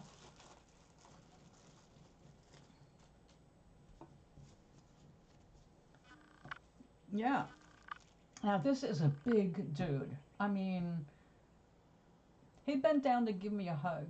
He's safe to hug. He, like in Vela, he was so just tall and a big Polish dude, right? And that's what my roots are. So, you know, I can connect with him on that. He's a good person. But again, I'm hoping he's gay. Because I would love to have coffee with him. But I'm also really clear, like, that's all. That's all. It's a cup of coffee, chat, and then goodbye. And until next time, you know. Luckily, he works 2 jobs for the same company, but when he finishes one, he goes to the next. I like someone who's busy like that, because again, like I said, I'm not looking for someone to, you know, when you care about someone a little much, or you get a crush on them, you change your schedule. You bend over backward to try and make time to be with that person. And if you don't, then it's definitely not caring much.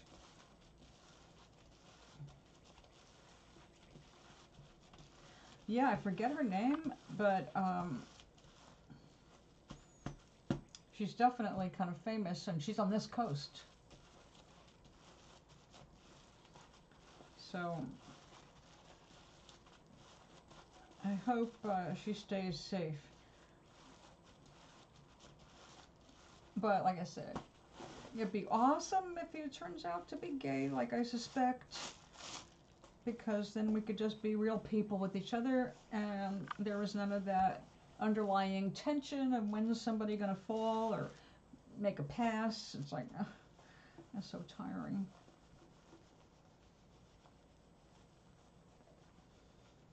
And when I remember her name, I'll let you know. I can't remember. It was a good name, and as soon as I heard it, I went, wait a second. I think I've heard of her before. And, yeah, I'm sorry I didn't, like, bookmark her videos. There was actually some of her on YouTube. I'll have to find out. Usually I only see the guy when I get my blood work done. I have to have a, so I'll see him in July. And I'll try and remember to ask him about that.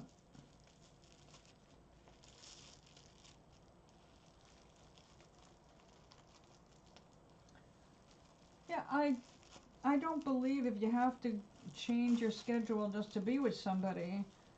You know, well, look, we do that when we're young. We'll do whatever we can so that we have time to be with the one we love, right? We do that. That's just love. But if you're just like us, we're not interested in love. We're just interested in the occasional afternoon out or a lunch out or just a cup of coffee and chat. I'm fine with that, really, sincerely. And the good thing about that is, like, I know I can cover my own butt. I can pay for my own croissant and dry cappuccino. I don't have to rely on anybody for that. I can get myself to the cafe and back without relying on somebody driving. So when you feel more independent, that helps. I don't have to wait around. You know, I don't have to worry about being stood up because if someone doesn't show, no big deal. Go home. I only do what I believe I'm gonna have a good time doing, whether I'm by myself or joined by another person. I know. I could never do that. It is such work. You have to really be dedicated. Just the pain that they go through. Oh, I feel for them.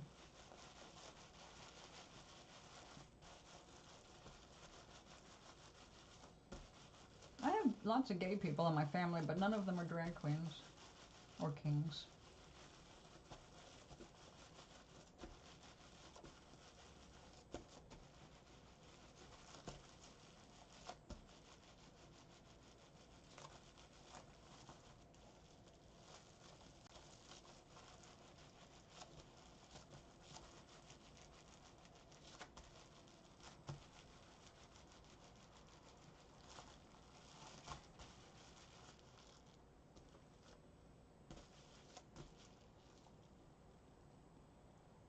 And the flips.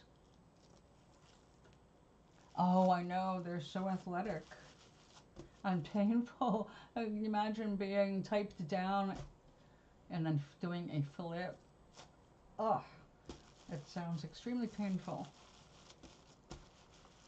Or splits. My God.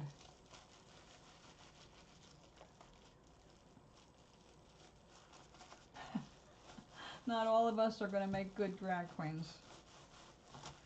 Now, see, when I was thinking of revamping the show, I wanted to be funnier. And I really wanted my makeup, I wanted like a drag queen look. Not that I'm intending to do drag. I'm afraid that being as straight as I am, and besides, those girls are really good and they deserve all of the attention. They don't need it to be diluted by a poser, you know?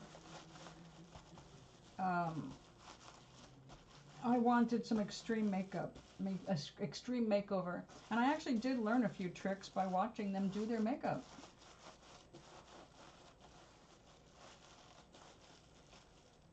Oh, that's horrible. Isn't it disappointing? I know, I just look like my father. My father wasn't a bad-looking man, but he didn't make a good-looking girl. So, yeah.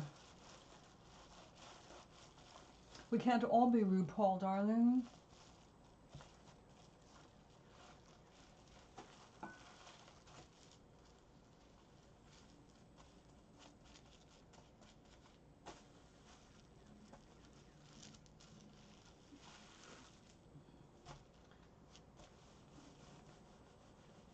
I would say it's worth trying at least once to see what you can do with your makeup.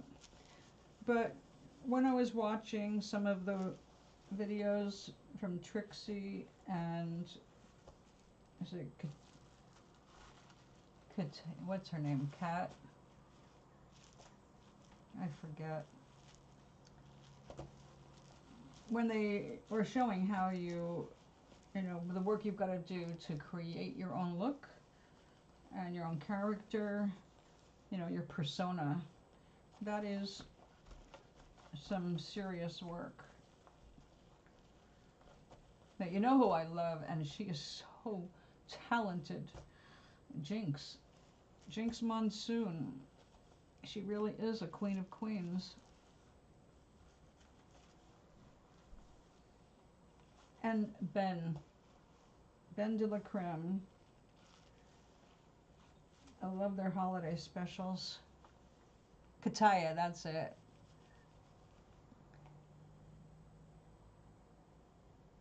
Yeah, isn't it frustrating? We just don't have the right faces for certain things. It just doesn't, you gotta look for something that's closer to your reality, I guess. I said I didn't spend much time doing that because, well, it became clear that it would require some devotion I didn't have to make up. But I would love it if a drag queen wanted to do my face. Just for the hell of it. Just because I think it's fun.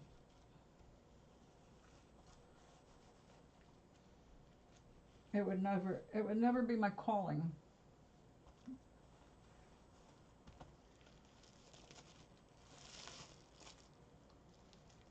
It is. That's another problem. It's like Jinx, she's completely broken free. I mean, she's been, and I don't know if she may still be on Broadway. Her voice is incredible. But all of any entertainment job, doesn't matter what area of entertainment, it's always a lot of work to stay relevant. Because there's always newcomers and old comers. There's people who want that attention too, and you're competing against a huge field. When I was started out, you know, it was 1972. 1972, I picked up the guitar and started teaching myself how to play. And started immediately writing songs. And I saw how it was, you know, in the business as I was starting to meet people who were performing publicly. And I decided, I don't like that. I don't like competing with my music because my music was always like my spiritual voice. And I did not want to demean it by competing. I think that everybody's got their own voice, their own song, and I encourage everyone to find it and enjoy it. But when it comes down to all the other part of it, I did it for years, you know, before the internet. The internet makes it so much easier. We have all these social networks. We didn't have that. We had every gig, we took a clipboard or a notebook, and we collected names and addresses so we could mail them our calendar so they could come to our next gigs. But you had to put together the calendar and you had to print it and mail it and etc., right? So it was a lot of work. It was all the time.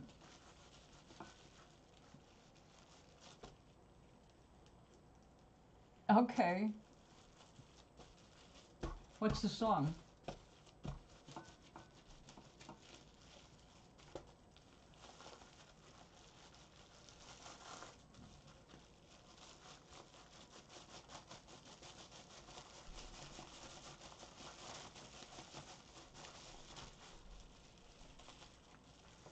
I haven't memorized any of her work.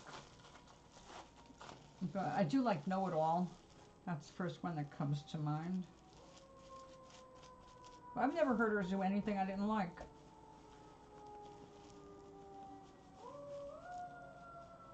Her voice is so powerful. Oh, God. Kind of glad for all the trees now. I don't have to see where the ambulance are stopping.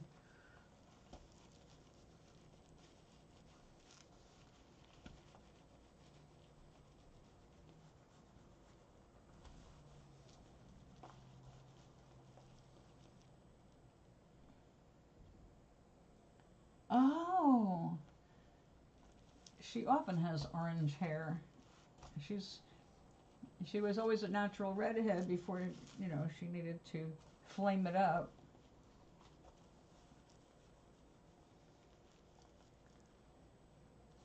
But definitely send me the video. I'm sure I will find I'd love it too.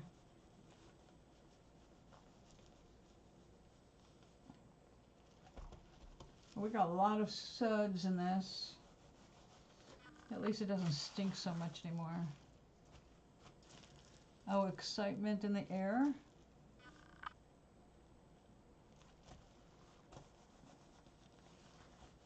Yeah, send it. Okay, this is starting to feel real tough now. But I'm still not seeing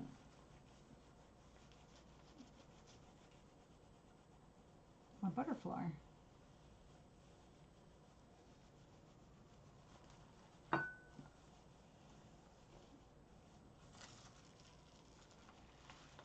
There should be a point. I'm starting to see it a little because the purple can't come through it except in the holes I made in the center of it.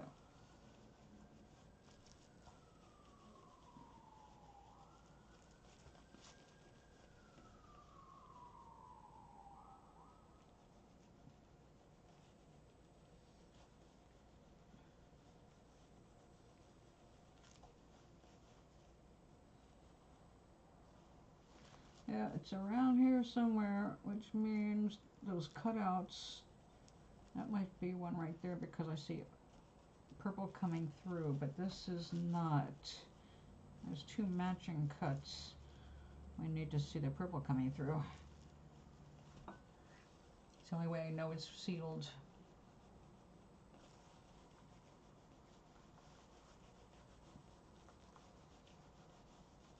No, I should have thought about this. I wanted an extreme color change to make it obvious for somebody who's more blind than I am. But I don't know if that's really, it looks kind of weird coming through like that.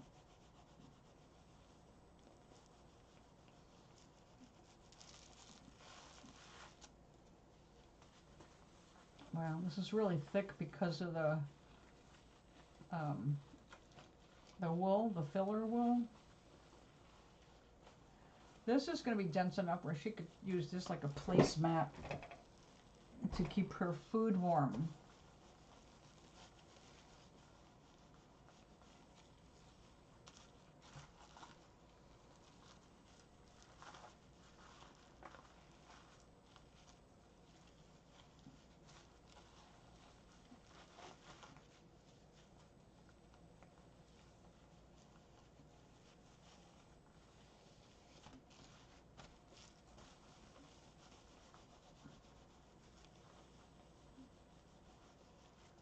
Now, one of the things I did that I probably shouldn't have done, but I didn't know better at the time, I put a little extra yellow over the butterfly because I wanted it to be brighter against the purple.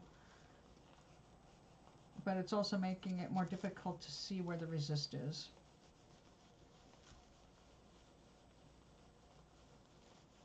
So we'll have to go on until I do not see. I think right there is where I'll have to make the cut.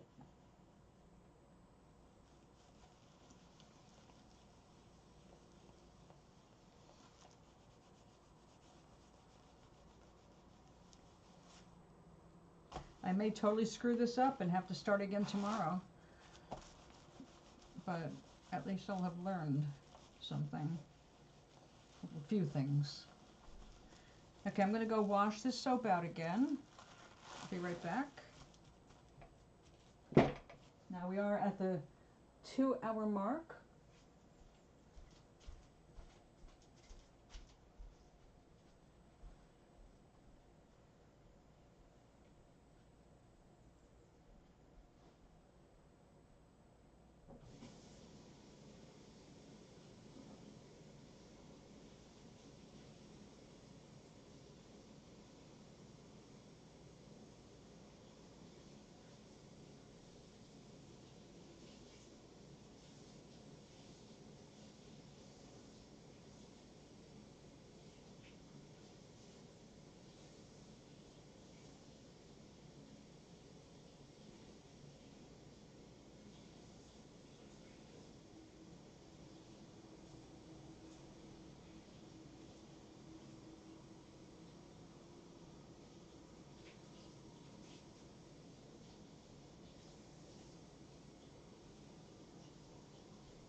Okay, we got some pretty good shrinkage. And it does not smell anymore. So 2 rinses with the soap. I can see more of the butterfly now, but I have a feeling the 2 spots that I wanted to attach did not attach all that well.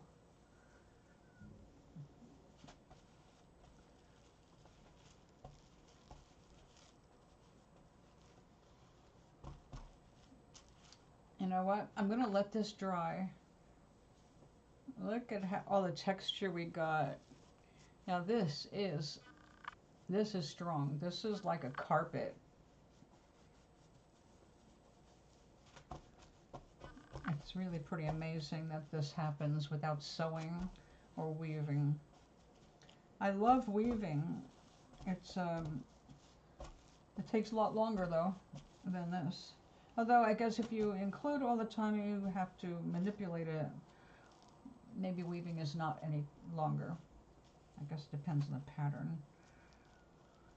Alright, so the butterfly is definitely right there. You can see because that is the most solid yellow, which means that the plastic is preventing the purple to come through like you see here in the circle. But I want to see if when it's dry, if it'll lift away from the resist, because that'll be a lot safer to cut when I can really tell. And right now I can't really be sure because there's a dimension here that the purple's not coming through, but that can be because the yellow is a little too thick. This is pretty well felted though. Yeah, so tomorrow we'll check this out. I think I sent the best I know. Oh, the best, your favorite clip you mean, or the best copy of it?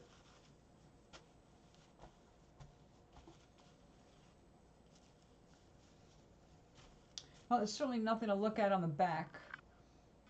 Just like the inside of a pocketbook. The nice thing about this is I wrapped up 3 things I made in one envelope, and it only came to 2.3 ounces. And considering it's $1.90 for every ounce past the first envelope ounce, whatever, it adds up very quickly. No wonder I was paying like $17 in postage for 6 ounces.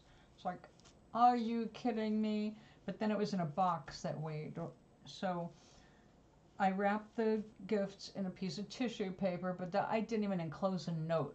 It's like, that's going to add to the weight, and we have to keep this weight down. The cool thing is, though, I'll be able to afford to mail them. If I added anything, like, I know Minzy would love one of my painted rocks, and I'm actually looking for some that I set aside, and I can't find them right now. I don't know where I packed them, but I did too good a job. So I would love to ship her those, at least one rock. Her grandkids adore them. But the problem is, again, shipping a rock weighs a lot because it's a rock. It has to go in a box. It can't go in an envelope because, you know, the handling will be problematic. And they charge you for things that are not flexible or bigger than, or thicker than, I forget what it was, but there's a thickness measurement for you to qualify for that the lower price of $1.90 an ounce. So I got, and one of my friends, the one I made that first, the periwinkle lantern for, that one was only, that was less than 1.5 ounces, 1.2 ounces. It's like, this is great. Making things out of felt is way smarter than making them out of rock if you want to share them long distance. And you know what's ironic is everybody wants my painted rocks. Everybody who has seen them wants one. So occasionally it's like, oh, let's go ahead and paint some rocks, but I haven't been in the mood. I've got a bunch of them getting ready. I just need to sand a few, and then the rest are ready for painting. I haven't put a base coat on a bunch of them. I just am not in the mood for paint right now. Thank you. I have some posted on this page, but they're not my best rocks. They were just a last batch that was done enough to photograph. And I was trying to make them into Nomarian houses, but they're on this little rotating thing with light underneath it. That's okay, but it squeaks. It makes a motor sound. It's like, oh, when I heard that back on the videos, I deleted most of them. I left a few up. I don't know why I left any up. I guess so a few people could see the houses. Okay, it's easier to see where the resist is. Yay! Okay. We'll wait for it to lift, and then tomorrow, snip, snip, snip. So what's supposed to happen tomorrow is when I correctly identify the butterfly, I have to cut into it, remove the piece of plastic in there that I'm using as a resist, and then trim all of it. So it'll be a yellow field and a purple butterfly underneath it. If I did it right. And if I did it wrong, it's back to the drawing board. And if I thought of this before, I'm sorry I didn't. What I wanted to do is put some tape. I even have this here for that. By putting tape down, not on the butterfly. When you put it down on the second layer, and then you cover it with another one, after you can remove this, and you have this awesome cracked earth finish. It can be more and more refined with sandpaper and stuff like that, but you can leave it rough and like a rock or dirt, I mean, depending on your colors. And the people who do those techniques use contrasting colors so that their work shows up.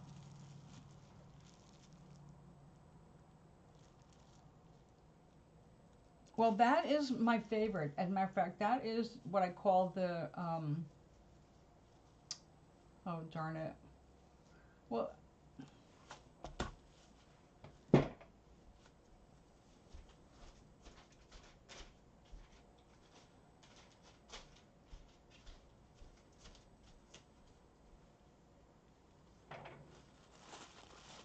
these colors, right?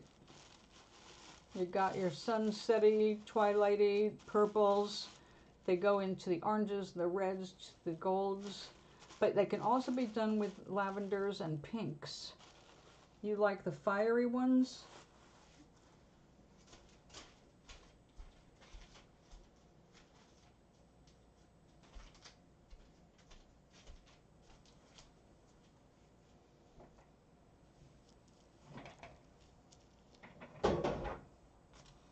I'm calling them the bird of paradise colors. Purple, orange, a little white, and some yellow.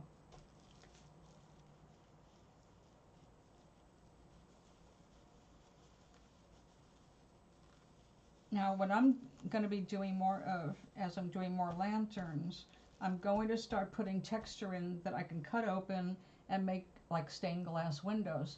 The one I did, it came out like it'll be really nice when I get a brighter light for the middle. It's too dark. So the bottom three windows I made, they were very small, like the size of a pea. And when I opened it up, you could see the purple behind it. It looked really cool. But the light has to be really bright because it's in the dark blue part of the lamp.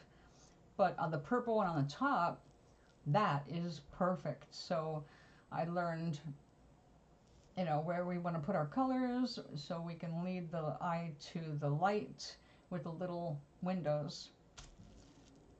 So I'm looking forward to doing that. And that is why I just bought purple and magenta. And I want to do magenta Now, I had to buy some of it. First of all, I only bought an ounce. But the color is so extraordinary.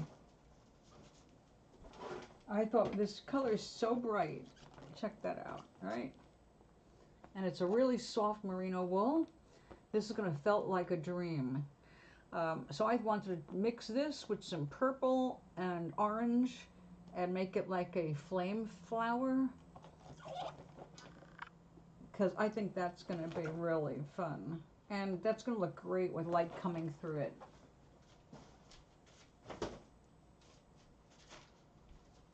So I'm developing my palette.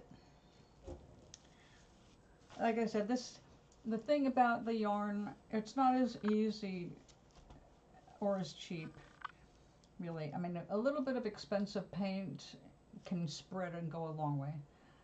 But the wool has limits, and you need, well, I was buying stuff like 1 ounce, because 1 ounce is not a bad amount of wool. But now the more I'm working with it, it's like 2 ounce minimum. I have to make sure that if I start a project like a purse, even not a very big purse, you're going to need a couple ounces, because you're going to have the body, and then you need to make a matching strap, and all of that is adding up. So it can become a very expensive hobby if you want a lot of colors in your world, and I do. I'm completely spoiled. Been working with paints all these years. I want lots of color, and like I said, you know, it's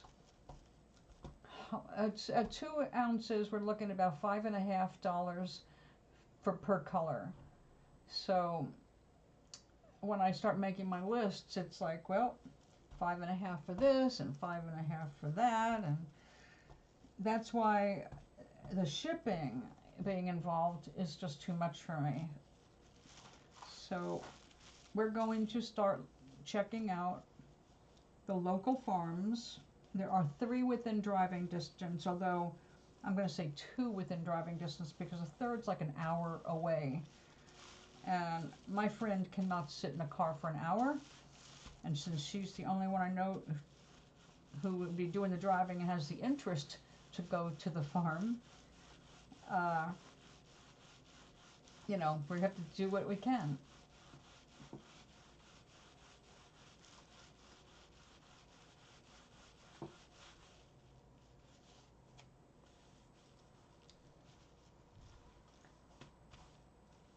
Yeah, you can start to see that. It's coming through. And this is getting stiffer and stiffer and stiffer the more I work it. When this is done, it's going to be something you can sand.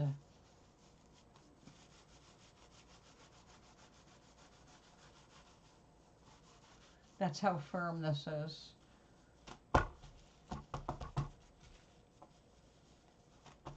You know what else this wool is good for? You know that thing I made for my breakfast bowl to keep things warm in it, or cold if you want? This wool is perfect for that. It really gets dense. It really holds its shape. And it's going to be super good at insulating. So I might make another bowl cover. It was fun making my first one. I've learned since then to correct the things I couldn't correct with the first one.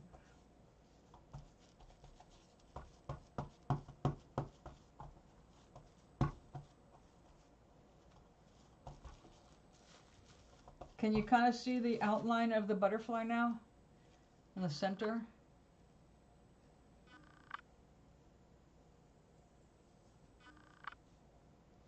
It's not exact, but when I start cutting, we'll see the whole shape of the butterfly. And if I'm lucky, I will not actually cut into the plastic when I do that, and I'll be able to use it another time. Because Gloria is our butterfly lady. She refers to herself as the butterfly lady. And she loves anything with butterflies, even my lousy butterflies. So I know she flipped out over the one I sent her already. I know she's going to love this if it works. Just so she can see different ways of felting because it's cool. And she appreciates it because Gloria, when she was a young woman, was in a church choir, the kind that did exhibition shows and traveled to other churches and did shows. She would have to get dressed in a formal gown back in those days, because we're talking about the 40s, and she made all her own clothes. She made her own gowns. So she knows what goes into it. So she appreciates things on a level that the uninitiated can't.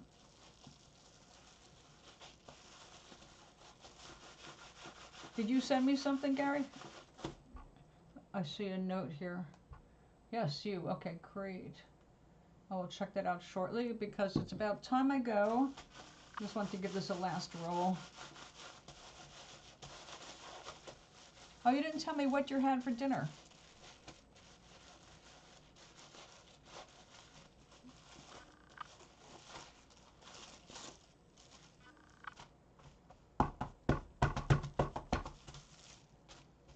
Okay, dry. Well, I suppose I should soak it. I'll soak it with some vinegar and get rid of the rest of the soap.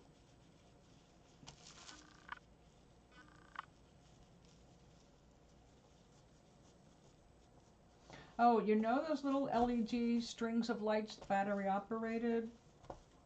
Every season they come out with some, like Halloween, they've got the orange and the purple. Christmas, they got the little, anyway, you can throw a little string of those in a lantern and make it glow all over the place. But I would recommend getting white, or, you know, I would stay away from the warm colors. I'd get the brightest white you could get for a lantern. I won't be sending out battery operated things, obviously, but I will be sending these things out because I can fit them in an envelope.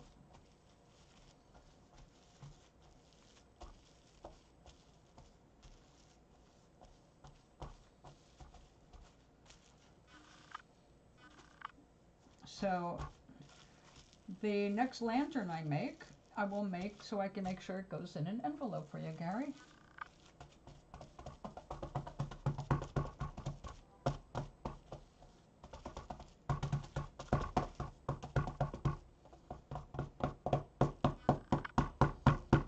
I've seen people actually hit these with sticks for a while to make it really, really tight.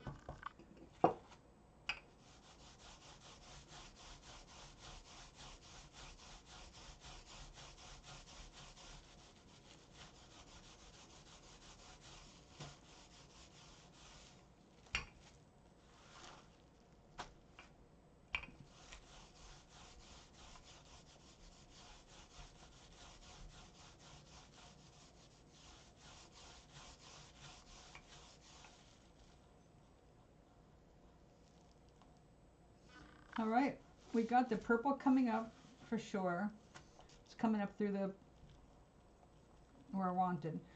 If it comes up, that means it made it so that will be a yellow, like, you know, a little yellow line in the base of the butterfly. So that'll look cool. If it works like I plan, or hope. Like I said, it's a first.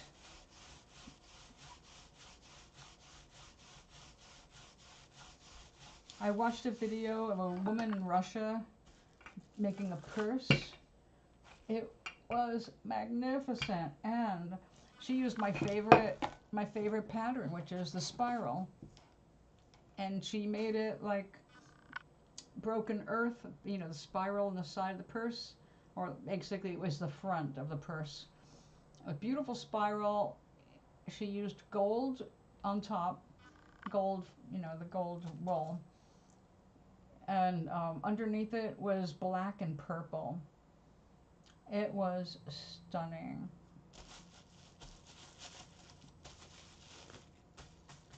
So I watched that video, and I'm going to have to watch it again, for part of it anyway.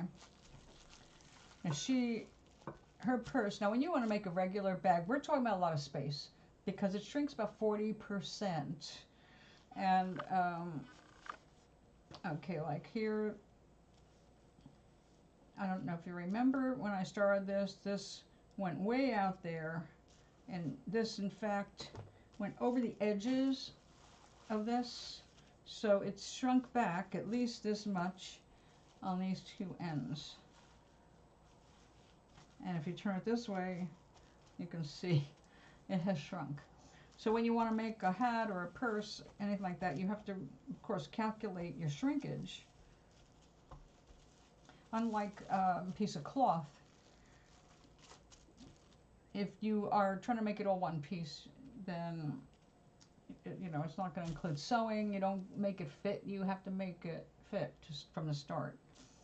Although I know people can trim it and do whatever they want with it, because once you do this, it's now a fabric. It's just a natural wool piece of fabric. And boy, this is heavy. This is like if I was making a vest for winter. It would be like this.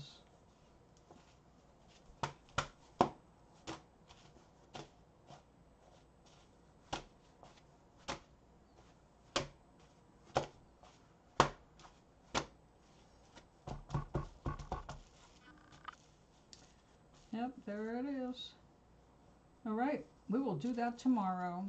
So tomorrow's Friday. It's creative group tomorrow. I will not be back until after lunch. Okay, I'll be down there with the ladies at 10 o'clock. And I'll be back up here around noon. I'll eat, and then I'll be here. So as soon as I can get back, I'll be back. Because I can't stand leaving these unfinished. I like to finish them up. So until then, Gary, have a great night. Sleep well, sweet dreams, and good night.